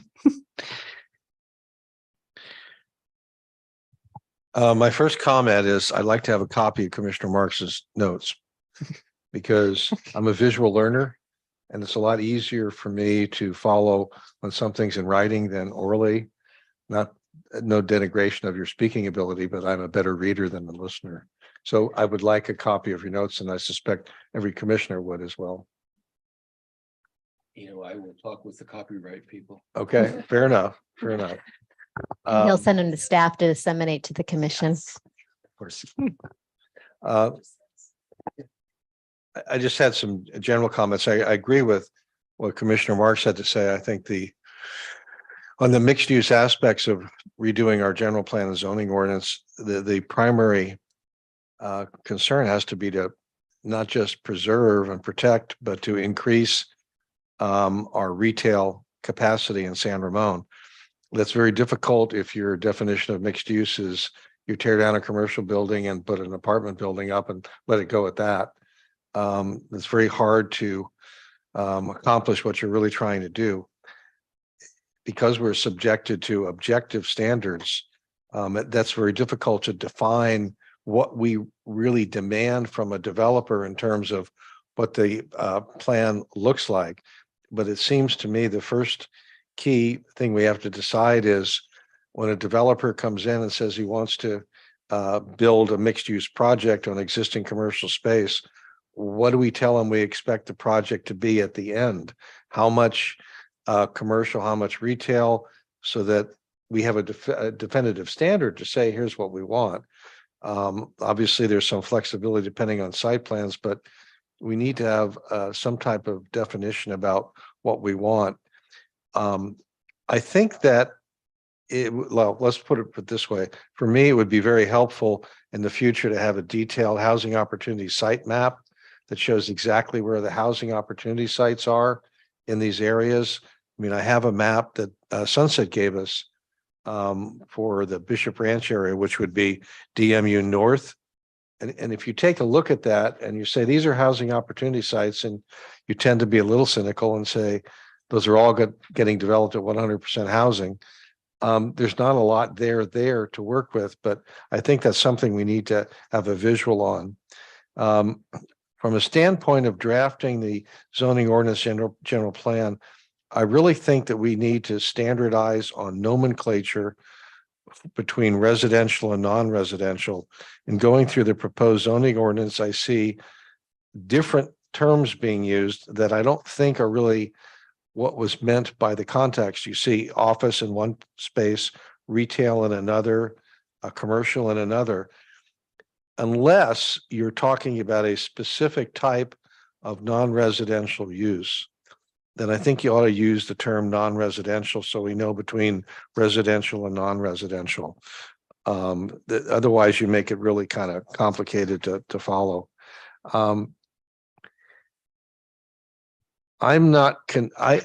gut tells, not my gut, I don't think that the average unit size chart is appropriate. I don't think it works.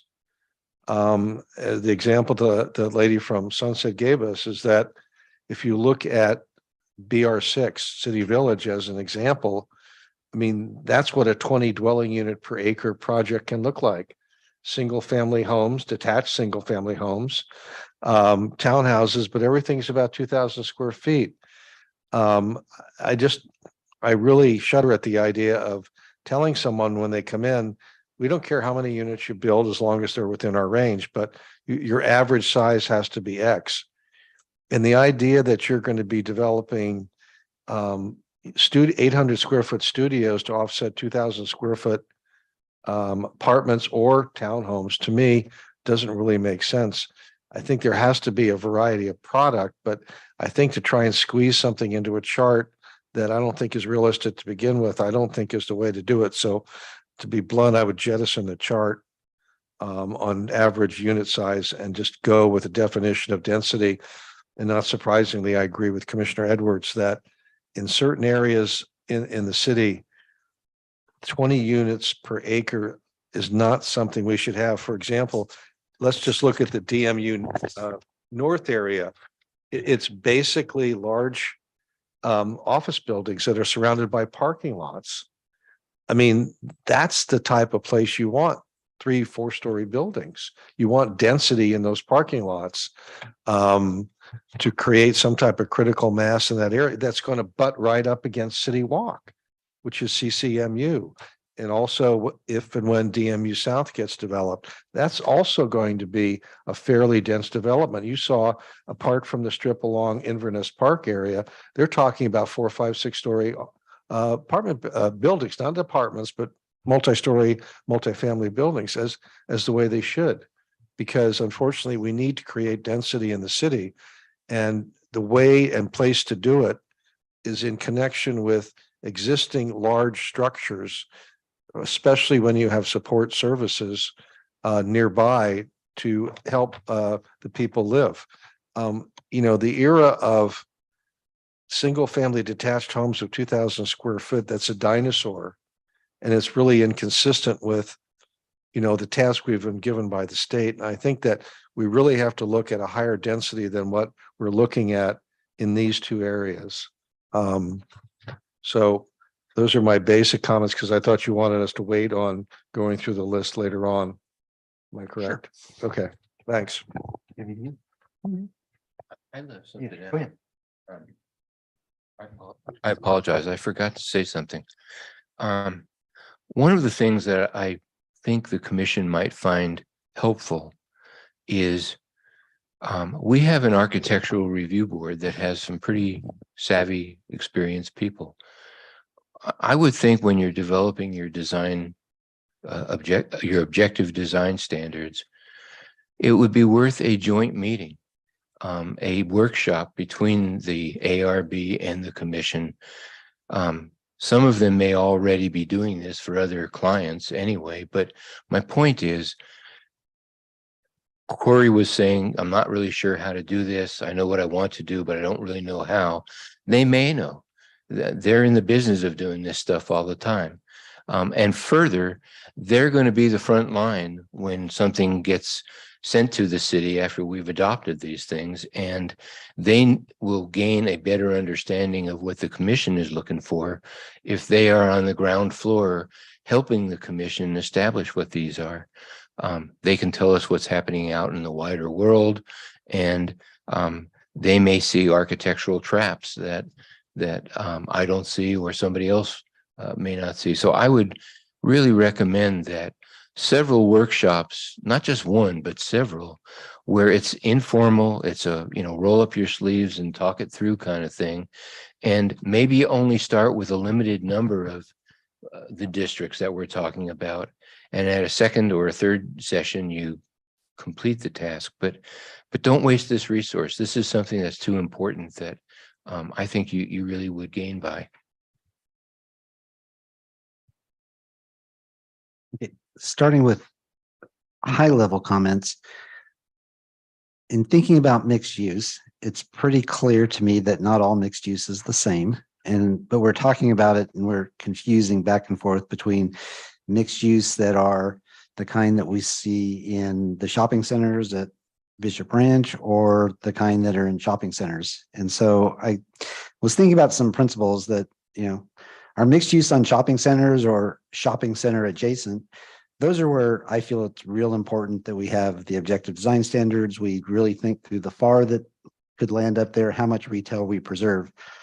Mixed use that are on office sites or away from other shopping, to me personally, I don't know that it's that important to continue to think about mixed use of those sites. I might just be more inclined to just, if they want to change it to all housing, that I don't know that matters to me, and what we've seen, the effort to preserve mixed use on those places are things called live work units. And as far as we know, the live work units tend not to be work, they tend to be just part of the live. So I would like us to spend as much time and energy as we can on protecting the shopping centers, and not as much on the what I would consider not shopping centers or not shopping center adjacent.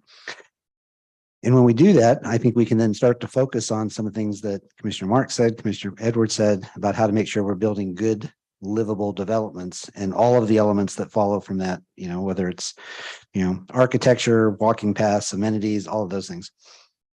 I also feel it's not a surprise that I think our land uses just keep multiplying and it's getting harder and harder to follow. And I think there's a risk there that, in our effort to try and be so expansive that we start to lose sight of things that are important, or we miss things that are objective standards. And as we've come to learn, things sneak in while we weren't looking. So I would like to see, as part of this effort, that we do truly simplify our land use and where we can. And I think Cindy gave us some good warnings about that. Final comment on the objective standards. I think Commissioner Edwards said it pretty clearly in how I'm feeling. I'm nervous about making sure we do this well and we do it correct based on what we just went through with the marketplace. And I think adding in the ARB as part of the element would be helpful. But I think, this is going to take time. And I know we've been working very hard and staff has as well, but I think there's nothing more important than making sure we get this right. And I think the rest of my comments are probably more in the line of the specifics that we're going to talk about up there. Commissioner Kuznick, did you have anything you wanted to say at this point? Yes. Okay. Briefly. So I echo the comments already made. And as I've been sitting here listening very thoughtfully, I'm trying to picture shopping centers and retail spaces that I would say are successful and vibrant, and what's going on there that we need to either replicate or transpose into these potentially new sites. If you look at the shops at Bishop Ranch, that area is always busy. There's cars in and out. Target is very lucrative, the home goods. I mean, that's a shopping center that works. I live by Crow Canyon Commons, pretty busy, kind of waning, however, I would say. The marketplace definitely on the downturn. So what is it that is working that we can learn from if we are really intent on preserving our retail? And there's different methodologies there. I don't think anybody thinks of the shops at the Bishop Branch as a gathering spot, unless you just, really love hanging out at Target. But so that's part of what I've been thinking. I've also spent a lot of time sitting here thinking about vibrant downtown areas and what makes them work. If you think of the downtown Danville, what makes that work? Why do people go there when parking is challenging? It's the combination of the businesses and that part. Same with downtown Pleasanton. What makes those areas work, and how do we bring in an understanding of that into what we want, at least what I've been saying that I want for this downtown area. And I would say one of the things that makes both Danville and Walnut Creek and Pleasanton and even downtown Livermore, I've said this before, is this narrowing of the roadways. I mean, if you have a 4-lane road, you're not going to get that downtown I'm walking kind of vibe. And I think that is something that I don't know who gets to tackle it, but I'm going to keep harping on that one. Because I think with that, you get the walking, the businesses. If you get people walking, they walk into a store. Okay. If they're flying by at 40 miles an hour, you're not stopping to go in. You're going like, oh man, I really should stop, but I'm not getting out of this car. Okay. So that's part of it. I will echo what Commissioner Mark says, and that is like, let's start with what is the vision? And this isn't what we have here tonight. And that's not to say there hasn't been great work put into it. And I also feel like we're all still reeling from what has happened in the last year with certain projects, good ones we're not that excited about, and feeling like we kind of got burned a little bit. So we're feeling a little touchy about that. I agree with this issue of the mixed use definitions. Maybe too many. Let's try to dial that down. And let's be intentional that what we're really trying to also preserve is not just commercial, but retail, and be specific about that. Yeah. So I'm going to go back to, I do think when we get to the meat of the matter of the objective design standards, my base level is if it doesn't have a number, it's not objective. And that is by definition going to pigeonhole a lot of this. But what we learned is that without them, that we don't get what we want. And I agree with the minimums. I mean, so it's going to be this really difficult balancing of being specific, but not shoehorned. So, and then finally, I will say that I do think the parking there's some language in your parking standard that I would tweak up a little bit, but we're not at that stage. I mean, I don't think based on what the comments I've heard here tonight, I don't think we're quite at that stage to fine tune language. I know this is what you want to work on, but I think there's still some backstopping that has to happen first. And if nothing else, is to get us all back feeling good about what we do here and why we do it and what we want for the city. Because I'm not sure that that's where we are right now, both as the commission and perhaps as the staff. So there's got to be some, resetting. Those are my words. Okay. So I think at this point, why don't we take a look at the, receive feedback on, And if you think you've already said it, that's fine. You don't need to say it again. But if there are other comments that are more specific in nature on what we've covered tonight, maybe we can do that now. And Commissioner Edwards, I think you were ready to do that before. So do you want to kick us off? Sure. Do you want to go through each one and get comments from everybody, or do you want to have everybody machine gun fire through the list? Why don't you go through the whole list, and then if Okay. they're discussion, then we can come back and capture them that way. That might be the most efficient way, I think. All right. Okay. Purposes of each mixed use zone. I like the idea of having a residential focus and having a retail focus. And I also like the concept of having the special downtown mixed use, which is denser, more active. Maybe the mixed use project there is not just residential and retail. Maybe the mixed use project there is a little bit of office, a little bit of medical office, a little bit of retail, and a little bit of apartment housing. But I do think that we want to have a couple of different areas in the downtown area that are special. The development standards, I'm struggling with those a little bit. The average unit size, I struggle with the table. I think Commissioner Wallace is articulated that well. 60 units per acre means an average unit size of 950 square feet, which just seems obscenely large to me. My last apartment was 750 square feet, and it was a very large 1-bedroom unit with a formal living room and all that jazz. 950 units square feet just seems very, very large. So I'm not sure how to process the information on the minimum average unit size chart. The setback requirements we've got in our development standards determined through project review and approval, which screams there's no minimum setbacks because there's nothing objective there. I don't think that flies. Minimum lot size is the same thing, determined through subdivision process. I don't think we can live with that as much as I wish we could.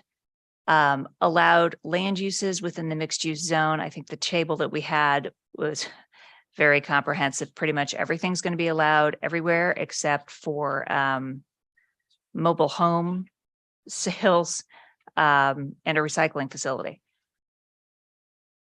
The definitions associated with mixed use, I think they are well-intentioned, but I continue to have concerns about words like integrated and compatible.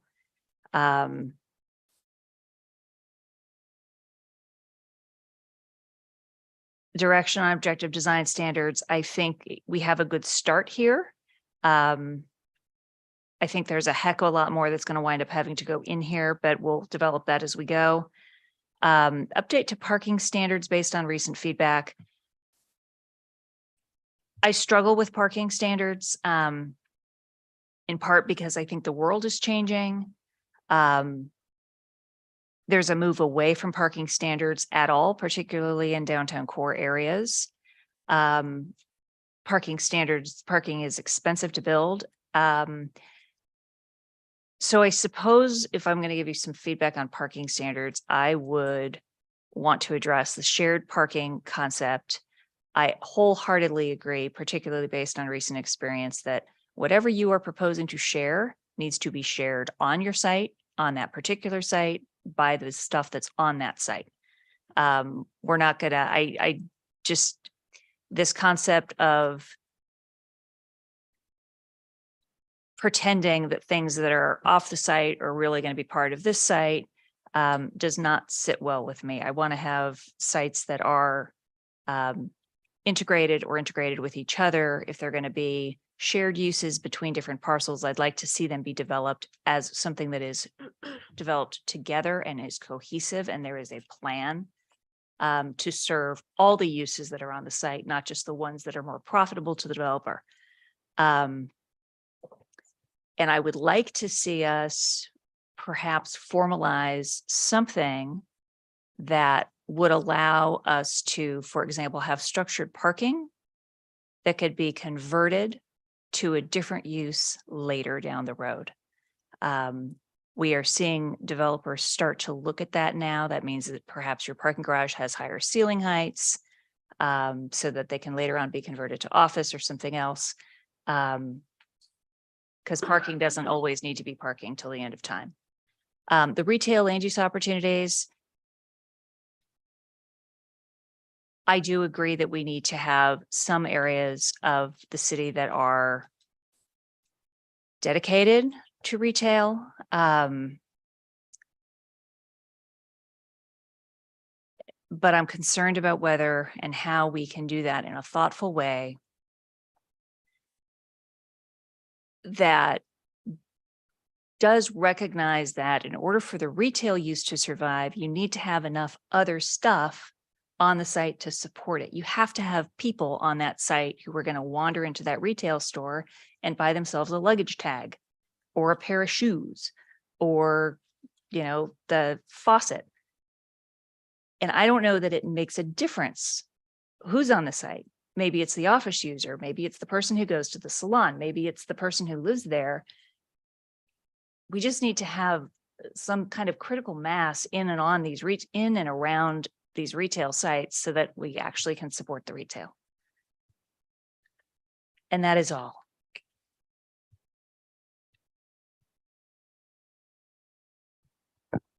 Thank you. Somebody want to offer anything additional? Additionals? Do you have some, Commissioner Marks, do you have anything else that you want to say tonight? No. Okay. Okay, I guess I'm clean up. Basically, I agree with the comments that Commissioner Edwards has made, the most part. Let me start from the bottom and work my way up because I'm sort of, contrary. I have said this till I was blue in the face at basically every meeting, is that I think we need to preserve the retail on those 4 spots. Crow Canyon Commons is going to be right across the street from housing developments. We have housing opportunity sites right across the street.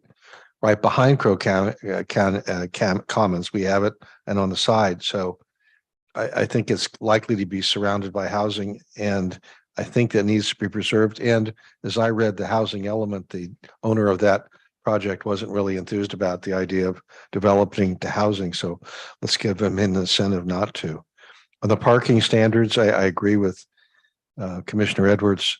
That's really difficult given the way the state's gone.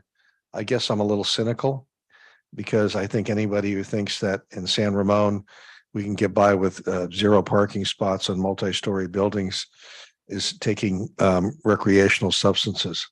It just doesn't fit in our environment here. And I think we need to look at and see what we can do to ameliorate the fact that we're going to still have cars in the city no matter what. So that may be one of the tougher things we have to look at. On objective design standards, I have 2 comments. One is we spent a large amount of time on exactly that for San Ramon Village. I agree with Commissioner Marks. Those were good standards. And to the extent we can shamelessly copy those into the mixed use standards, I would suggest doing that. I know that a lot of cities are having a problem with these issues. I've seen some of the emails. We are not alone in figuring out how the bleep are we going to do this. And it might be a good idea to reach out to some of the other cities to see what they're doing. I think they're all using the same consultant, by the way. The definitions associated with mixed use, I've made some comments on those. I think the biggest issue we have to deal with on mixed use is, the Starbucks situation. Is it okay with us if a developer comes in, rips down commercial and leaves a figment of commercial on the spot and says, hey, that's mixed use? That's not preservation. That's not protection. It sure as heck isn't expanding it. Like Commissioner Marks pointed out, our consultant, who he's paid, $4.50 to do his report on, says we should. So we ought to learn from that and figure out how constructively we can meet the twin goals of providing housing as the state dictates, as well as preserving the tax base that doesn't involve parcel tax on everybody's home. Allowed land uses, I think the chart's okay with one exception. I want you to put the word in our chart, forbid, for wild and exotic animals. Other than that, I think I can live with them. The mixed use development standards, I reiterate, I don't think that average unit size is a goal worth pursuing. I think we deal with that issue through density, as Commissioner Edwards has pointed out. There are areas in this city that deserve a higher density than 20 dwelling units per acre, and the only way we're going to get that is to raise the minimum. In terms of FAR, we need to have an objective numerical standard. That's why I asked Ms. Yee about how you came up with FAR. I'm not sure that I got a specific answer to that, but I did get the answer that the staff feels that that is the most appropriate one and seems to be the one that the majority, or at least a large number of cities are using. I think properly structured probably is an adequate numerical standard that we need. And lastly, for the purposes of each mixed use zone, I mean, I agree overall with what we're trying to do. Certainly for the commercial emphasis area, it's right along the corridor of Crow Canyon Road. That is one of the two thoroughfares in San Ramon that our economic consultant says that's where commercial and retail should be developed. So I agree with that. I've talked to Commissioner Alpert about this DMU North.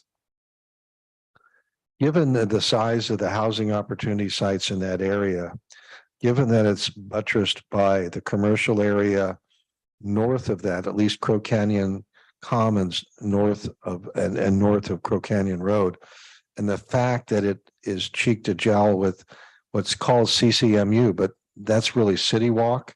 And as you recall, we've been told came up at one or two of our Chevron Park meetings, that the City Walk master plan anticipates over 100,000 square feet of commercial, not necessarily retail, I get that, but commercial. I think that we should at least pay serious attention to changing DMU if we're going to keep it mixed use, to raise the minimum maybe to 30 dwelling units per acre, but we should consider at least just going whole hog and making it high density residential, because we've heard people tell us more times than I can count that the area that we're talking about between City Center and Crow Canyon Road really isn't an area that people are going to look at for commercial or retail. And maybe the best we can do is to have a lot of people live there and they go north or south within walking distance for that. And maybe there's something that can be done in there, but I think we ought to take a look at that. Maybe it won't work, but I think it's at least worth a look, a serious look. So I think I covered all the points. Okay. Anything else? Okay. I like starting at the bottom. Retail land uses, just really simply, I think the recommendation to redesignate those 4 partial shopping centers to retail is a win. Just flat out, just think we should just do it. That will protect those shopping centers as best we can. Parking standards, I think we need to tighten the language. I think everything's been said. When we want shared parking, I think we need to tighten the language so there's no gray area about a project that's defined as 2 parcels, but one of the parcels gets to pick who they want to partner with for shared parking that's someplace else and call it shared parking. I think we need to tighten that up, without a doubt. Objective design standards. I think the work we did on San Ramon Village Specific Plan were very good. I think the suggestion that we have an ARB workshop with them, also very good. I recall the meeting that we had where the attorney from the Burke Law Firm, and Commissioner Marks discussed 4 items that were potential. I think Commissioner Marks read off 4 ideas, and then they sounded pretty darn objective to me, yet the attorney from the Burke Law Firm called out, well, this is not quite as objective as you might want, so I think as we're spending time on these objective design standards, and maybe the ARB workshops will help, but I think we just need to read it, with an eye that we might not be used to, and if it's not objective enough, we need to be willing to live with it or without it, because there might be a developer that is going to spend as much time reading the law and reading what they can get away with versus what we have developed. So including the ARB in this, I think, is a good first step. Hate to suggest outside consultants helping, but I think the Mentir consultants are working, as Commissioner Wallace said, for a lot of cities. And so the collective wisdom of everyone is going to help us get through there. Definitions associated with mixed use. I said this earlier, I'm not convinced that some of our businesses, office buildings, parking lots really make sense to do anything that feels like mixed use at the moment, especially when I think it's going to turn out to be something similar to Iron Horse Village, where they know they have to do mixed use. And so their solution is live work units. And I don't think that really helps anybody on that. So I think I'm in the same, this is where I think flexibility is good, higher density and flexible. If somebody wants to come in and propose ground floor, something else, then it should be considered, but I think it's primarily going to end up being housing anyways. Allowed land uses. I compared that table to the San Ramon Village specific plan. It's really maybe a mechanical thing. It feels like the land uses table should be a standard land use table for everywhere with all of the different uses possible, because I saw, it's a subset in what we saw tonight, and there's quite a few more, but it might make it simpler for all of us to live with the same table, at least the same rows, and then across the top, if it's allowed or not allowed. It just makes it mechanically easier to follow, to me. But I didn't have any comments, didn't think about exotic animals apparently, but that's a good idea. We probably shouldn't have them.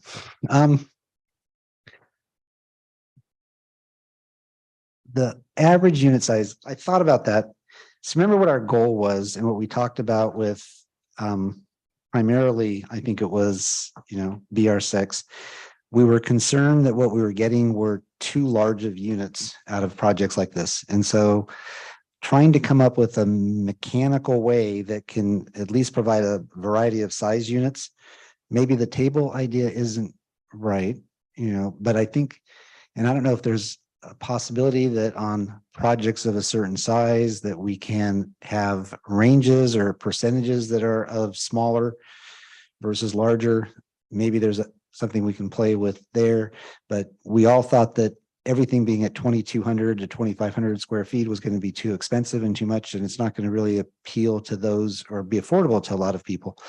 So we all thought we needed smaller units in some of these projects and not just all 2,500 square feet. So maybe there's another way to solve that problem, I think I've said everything I want to. I'll just end with, if we can normalize and reduce the number of land uses that we're having to contend with, I think that would make us all feel better, to keep it simpler. I'm going to look to staff, and if there any other comments that you would like us to make tonight. We've made a lot.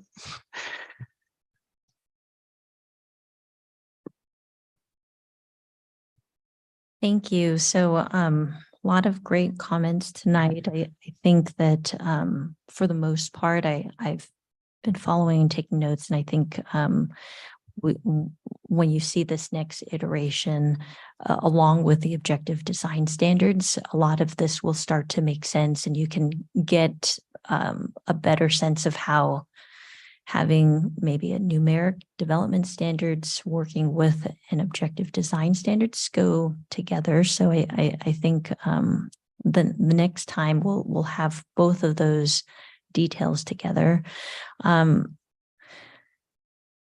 I don't know if I had consensus about the 4 shopping centers and whether or not ultimately that was the direction of the commission. So I just want to make sure I understood. Okay, great. So we'll go ahead and do the analysis of what then the net loss is going to be, and then the other changes, and then how that potentially impacts population and other factors for projected growth.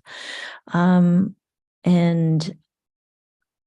did hear something about well, there's a couple of comments about DMU and the need to increase that range from what's currently identified as 20 and increase that up. I didn't hear a particular number suggestion, so we can evaluate that. There was a comment about high density and potentially using that range, but high density currently is 14 to 30. Very high density is 30 to 50. So just so you know, we've been fairly conservative with the high density, at least with our current land use. So just want to make sure if there isn't any particular lower limit, we can evaluate that and take a closer look at what, if the goal is multifamily and not single family, we can evaluate perhaps density that way. No, I heard the same thing. And I think that the sample drawings that we had before was helpful for me. And I went back and looked at the full packet where they actually had different density sizes. I thought the consensus was 20 felt too small and the DMU area too low, but you're right. We didn't come up with, let's try 30, let's try 40, let's try 50, but You know, I suppose what would be helpful for me would be some pretty pictures that bring together floor area ratio and the units per acre. To just try to get a visual on some of this. Just because I am also a visual person, and it's just really hard to visualize the stuff in the abstract.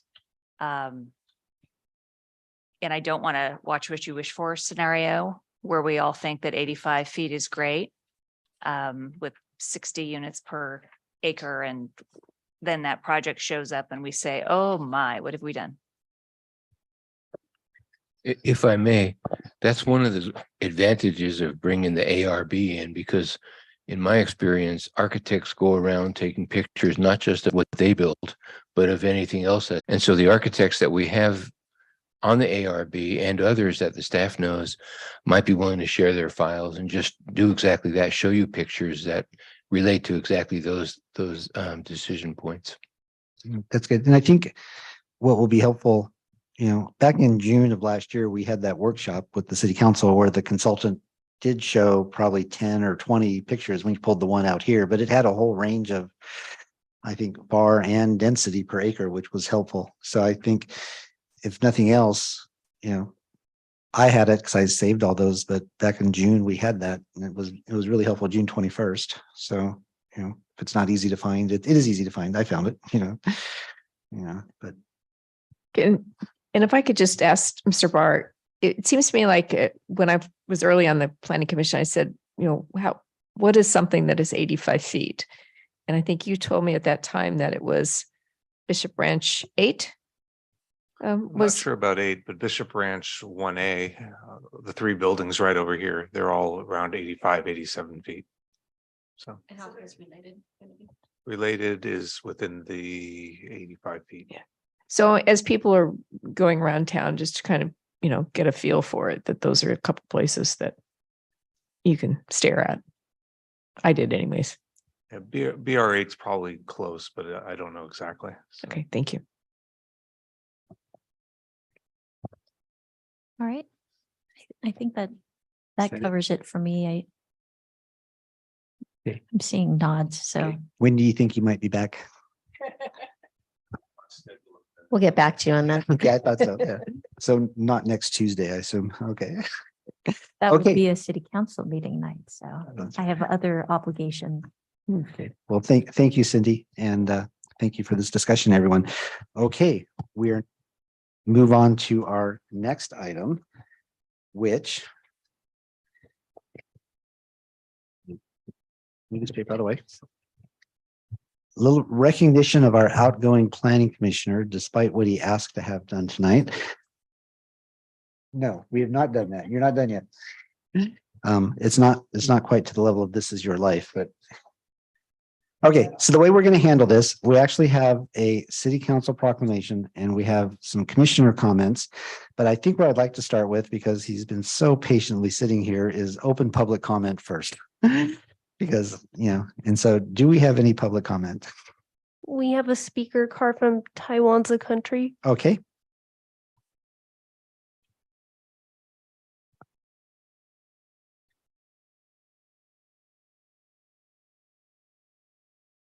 Well, it's my pleasure to be able to be here tonight to acknowledge the contributions and service of Commissioner Marks.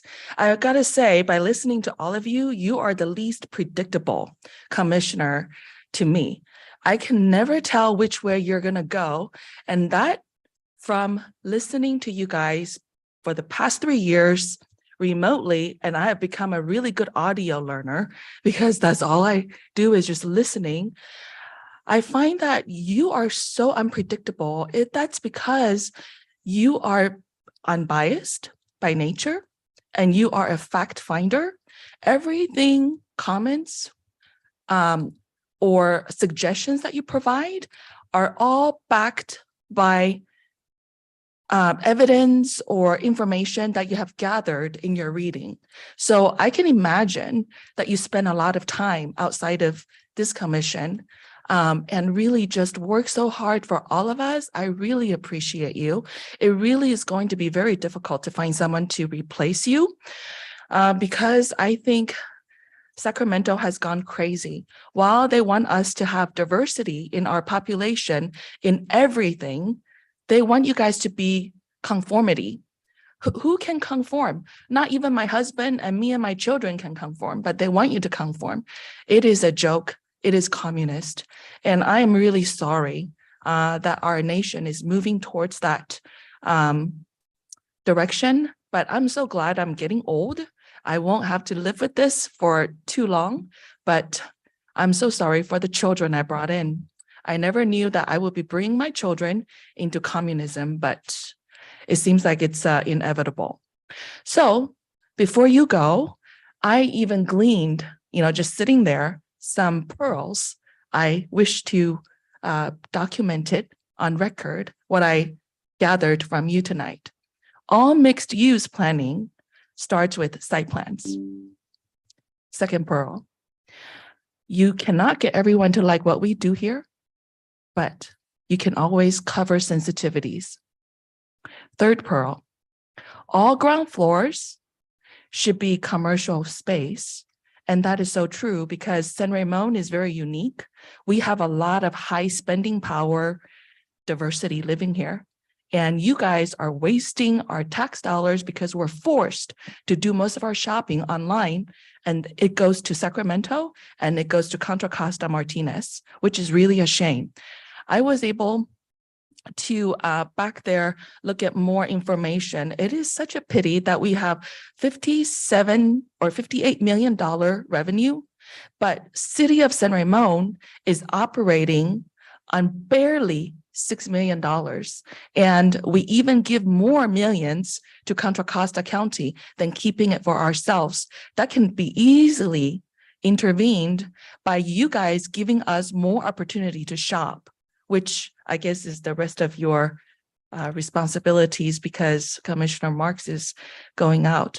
Anyways, and the last pearl I think should be a diamond, really, it's not a pearl, is that you discovered the priceless treasure we have hidden in this city. so humble, so modest, yet so priceless, and that is the Architectural Review Board. I have sat in and listened to them. Every single one of them is an intellectual, and they are very much like you. So in your absence, it is amazing that you can recommend them. And I highly, highly recommend to our staff and to this commission to please adopt your recommendation of, frequent joint meetings and really just pick on their brains. Lastly, thank you so much.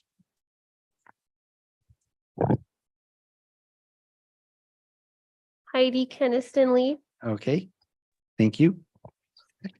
No, Hi, everyone. I now Hi, Heidi. understand. I now understand why everybody asks, can you hear me now? So I'm gathering that you can hear me. I want to add my heartfelt thanks to Commissioner Marks for your service to the residents of San Ramon. At a time when you could have simply retired and left planning behind you, you selflessly decided to essentially donate your expertise to our community as a planning commissioner. Watching you in planning commission meetings is nothing short of a masterclass in planning. And I have personally learned so much from you. Not only the nuts and bolts of city planning, but also how to navigate policy and procedure while championing what's best for San Ramon residents. Rick, you exemplify the very best of public servants, including dedication and integrity. You never wavered from keeping San Ramon residents at the core of your decision-making. You never called it in, and you never shied away from asking the hard and important, I might add, questions, and enlightening all of us with your astute observations, your ponderings. I personally loved it whenever you started a comment with, I wonder, I love that, and your convictions. Please know that you are leaving having made a tremendously positive impact on our city. And I truly hope that we will have the benefit of hearing from you from time to time during public comment when you're moved to do so. Thanks, Rick, and good luck with the next part of your life. Thank you, Heidi. Joyce Carr. Oh, sorry, Denise Morgan. Okay. Hi, I would like to just reiterate, and actually I'd like to thank all of you for all of your time and effort that has gone in. It's sad to see that the marketplace situation, you felt burned and badly about it, but I think that you really listened to all of us and we appreciate it. And I just have to say, Commissioner Marks, you're going to really be missed. You are the voice of reason.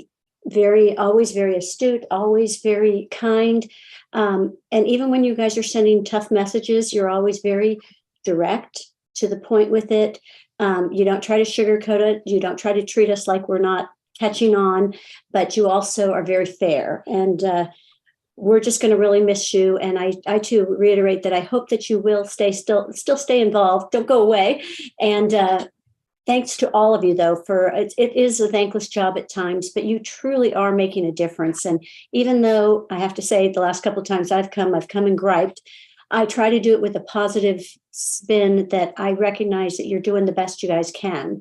And Commissioner Marks, we just wish you the best. You really have made a difference. So thank you. Thank you. Joyce Carr. Good evening, Joyce Carr, longtime resident of San Ramon. I just want to acknowledge Mr. Marks. I have known the Marks family since the 1990s. I had Ann and Rick's son, Ben, in my 5th grade class. And then Ben came back to work at Bollinger Canyon, that's the school where we were, and to be an assistant to the PE teacher. So he and I got to be friends all over again. And I was always very proud of him. I'd say, he was my 5th grade student. Ben would laugh every time I said that. Anyway, one thing that Ben said to me when he came back to be the assistant in PE was, my dad loves San Ramon, and my dad wants to be and is very involved in the city of San Ramon. And we've certainly seen that, Rick, as you have been on the Planning Commission. And thank you so much for all of your work that you have done. One comment, Rick, that you made quite a few meetings ago when we were talking about the marketplace. Well, we were talking about the mixed use and the homes and all of this. And you said what we need to do is we need to tour around the city of San Ramon and find good places for this building to take place. And I'll never forget that, because I thought that was an excellent, excellent idea. And I thank you for that. Also, tonight you had wonderful ideas. I think going kind of along the same lines as, you know, driving through the city and finding out where we should be doing this growth or this change in the building. You mentioned the Architectural Review Board, and I can really tell that you want what is best for San Ramon, and so do I. I love the city. We've been here, my husband and I, our family, since 1986, and we love this family. And I thank you for loving the family and for all the hard work that you put in to your job, and for having such a wonderful son, as you have with Ben. He and I had an awful lot of fun at Bollinger together. So good luck in your new life. Thank you. No other hands raised. Okay, so I think we might have one more in the audience.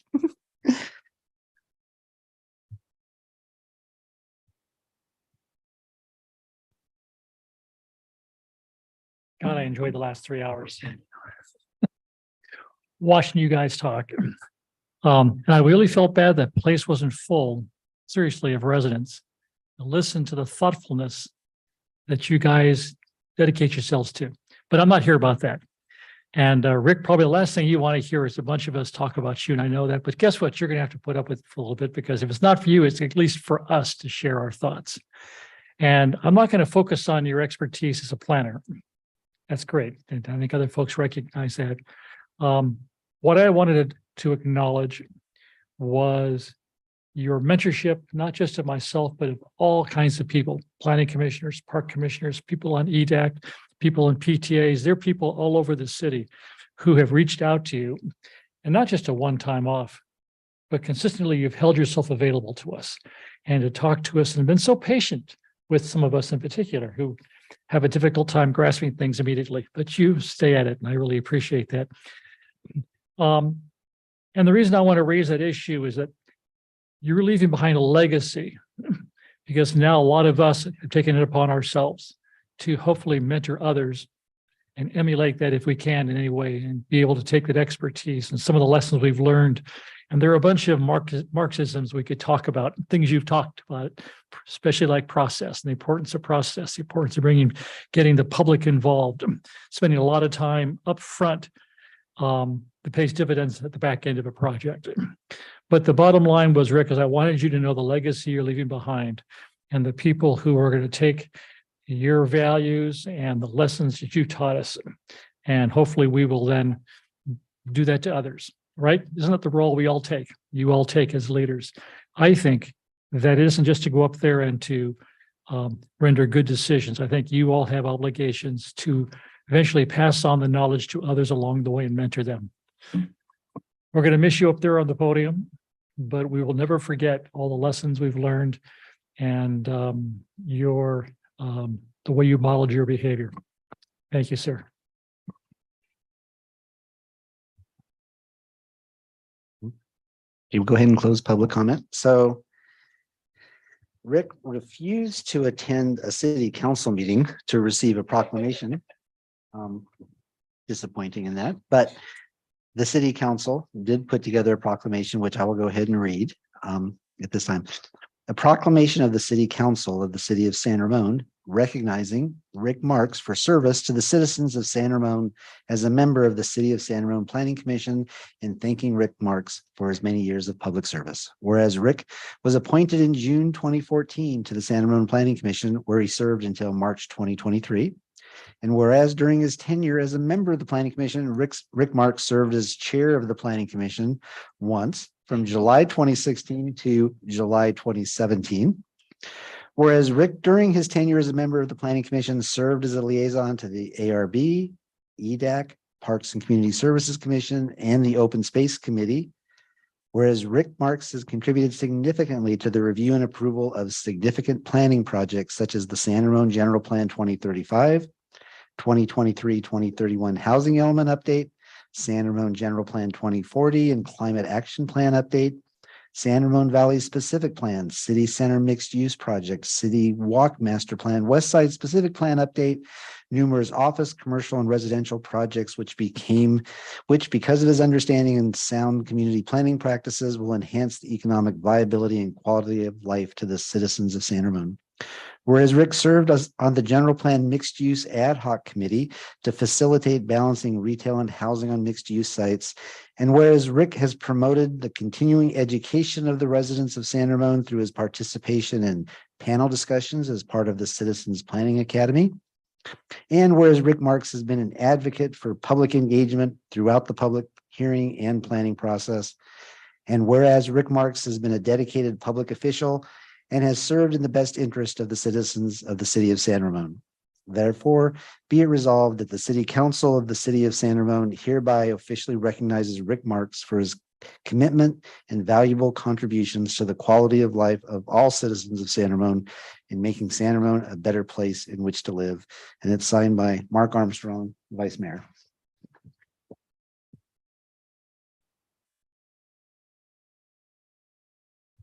So that was the City Council. But the Planning Commission would like to say a few words as well. So I will turn myself to Commissioner Wallace, who's been on the commission for the longest. And I guess that's a nice way of saying I'm old. But I've never heard a nicer set of statements for someone who's leaving a city office than I did for Commissioner Marks. We don't get the publicity of the City Council, and to have that many people come out and say such wonderful things about Rick says that a lot about him and his position in the city. As Gary pointed out, he joined the commission in 2014, and I remember inviting him out to lunch over at Starbucks on the west side of town that no longer exists. And I just wanted to introduce myself and say hello, and that I was looking forward to working with him. And we sat down and we talked for 2.5 hours. And we agreed on a lot of things, and I used that time to shamelessly pick his brain on things. And I have continued to do that the entire time he's been on the commission. I've said in the past that I think Rick's forgotten more about planning than the rest of us will ever know. And we have been fortunate that he has been so forthcoming in giving to us his expertise, never ever from a position that, look, I've been a planner for 40 years. I know what I'm talking about. You people don't. It was never that way. Bill is correct that as a commissioner, he has been a mentor and a colleague and never a dictator. And that is very important. We've all benefited by his expertise, but his ability to share that expertise without sounding like a know-it-all. He listens very well. Sometimes people disagree, but it was never, ever anything other than professional. We never let our disagreements on points slop over into the personal area. And we continued the tradition of our planning commission by, after meetings, going out and having a beer and talking about sports and things like that, because it is very important for public officials who have to do public things, but to have a personal relationship with someone that many times they'll agree with, other times they disagree with. That's what makes the world go round in an efficient manner. And Rick has always been wonderful at doing that. And I would treasure the memory of the meetings that we've had at field work and other places as a benefit of being on the planning commission. Someone has said, we'll have to replace Rick. Well, we cannot replace him. There will be a commissioner sitting in that chair eventually, but that person will not replace Rick. They'll simply be in that position. And like some of the people expressed earlier tonight, I would hope that before he goes up to the Sierra foothills, that he lends himself on occasion to talking to us about the things, because he has so much knowledge about the city and planning to share that it really is important to all of us that we be able to tag into that occasionally as long as we can.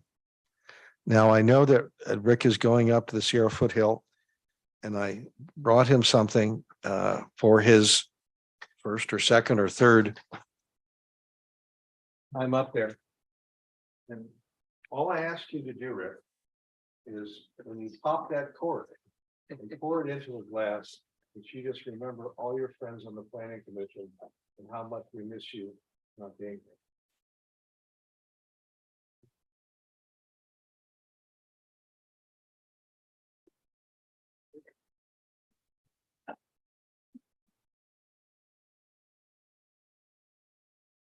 Should have gone first. Because now I have to follow that. Okay. It's already been said that you have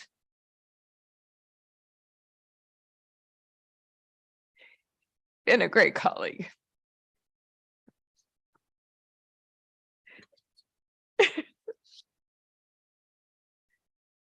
We will miss you.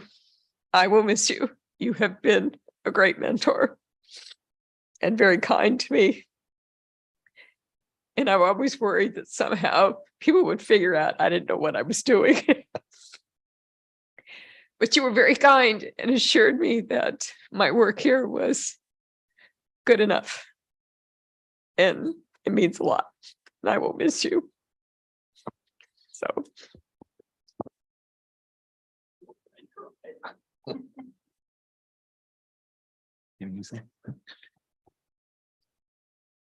So as our most junior member of the Planning Commission, I don't have the history and I don't have the background that others have with working with you. But I will just thank you for the work that you put in. The detail that you give to the work that I've seen you do is not something that you do because you have to. That attention is because you want to, and you truly love and enjoy this work. And it's really been wonderful to serve with you because you elevate the bar. And there's an expectation that others will put in that same level of work. And it's appreciated. That's leadership. Thank you. Your first meeting was January 21st, 2014, and I have the minutes of that meeting right here. I was able to find, and our chair at that meeting was Commissioner Wallace. You were sworn in that night by acting city clerk Renee, or interim city clerk Renee Beck. The project that you were discussed was being presented by Miss Cindy Yee, which was free of preserve. So that's when you started. That was 3,345 days ago and over 217 meetings you attended on behalf of the city of San Ramon. Time goes by when you're having fun, right? Yeah. I know you don't like to save paper, but you can have the minutes of the meeting that you first did there. Rick, we became friends when we were helping Bill run for mayor for the first time. We didn't know each other. You met with us and you helped me understand what it's like to be, helping someone run for a public office.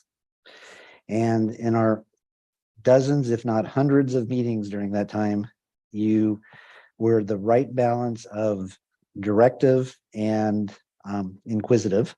And from that, you helped me learn a great deal. As we were talking about whether I should apply for this position, you spent hours and hours spending time with me talking about what I should write on my application. And I remember the one thing you told me is, don't just say, I love San Ramon and I want to give back. You said, you got to be a little bit more, have a better reason for doing this job than that. And I'm still working on that. But during that time, you've been a mentor, as everyone has said. You're willing to share and spend as much time as it takes to explain over and over and over again. But what's most important is we ended up becoming friends. And for that, I will always cherish our time together. And I know you're not moving that far away, but you are moving. And so the commission wanted to get you a little something. So we did get you 2 books. One of them is 60 Hikes Within 60 Miles of Sacramento. And the other one is Sacramento Exploring the Valley, Foothills, and Mountains in the Sacramento region, as well as a little gift card to Sports Basement, because we know your favorite store is currently closed, and that being Big Five. And we didn't want to send you out of the city to spend your money someplace else.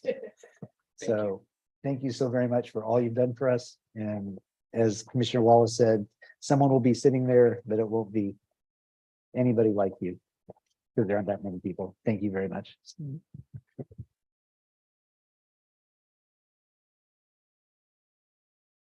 I really am sure that I won't say all of what I think I should say, or all that I really do feel.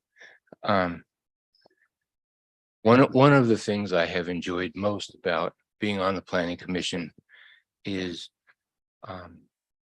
meeting and getting to know the people that are on the commission and the staff. I am not by nature the most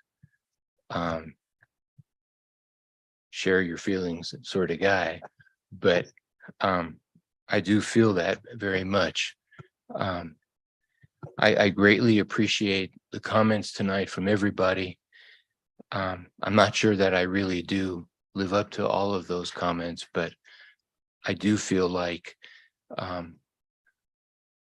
you are a very good group of people to be associated with, and I'm proud to have done that. One of the things that I will take away from this is that good people are out there trying their best to do the right thing for cities. We don't always get it right, and we don't always have the opportunity to get it right because of regulations or politics. But I would stand and defend any one of you against somebody who was a critic, and try to explain to them that if their attitude toward what we've done or what you have done or what you have said is negative, why they really need to reconsider their position and what they are saying. To the staff, I have a great deal of respect for what you have to do. And I have to say that there are many times when I go home and I say to myself, I'm really glad I'm retired from the profession as a professional, because things are in many ways different. They are in many ways more restrictive than when I first started, or even when I ended my professional career. And then I think that there is a great deal more expected than both the resources that you have to work with and the timeframes that you are given to do it. It is true that all of us go home and do the very best we can to understand what's before us. But we see the tip of the iceberg. I know that. I know that there has been a lot more work on things just to get it to where we see it. And then, as Cindy heard tonight, we've given her about 3 months worth of work to do, and we like it by next Thursday. It is one of those positions, one of those jobs or positions as a planning commissioner that I feel very honored to have been appointed, and grateful to the council. And I feel like there is just not enough time to let everybody know how much you appreciate what they do, because we're always under the gun to do more, all of us. There's always another project. There's always another something out there. So let me simply close by saying that I thank you all. I thank you for the comments. I thank you for the friendship. I thank you for being there at the podium here with me. it gives me a sense of even if I miss the mark, not all of you will. And you will come up with the right decisions. And again, at a personal level, I greatly appreciate that you hung in there with me and that I was able to hang in there with you. And as to the, am I willing to talk to other, to commissioners about what might be before them? I am, but not for a while. Thank you all very much. And to the audience that made comments, thank you. Thank you very much. Clarkson and I go back 50 years when he was a student on my floor in a dorm. He and I don't need to thank each other. We've been there for many, many years. Thank you. Thank you, Rick.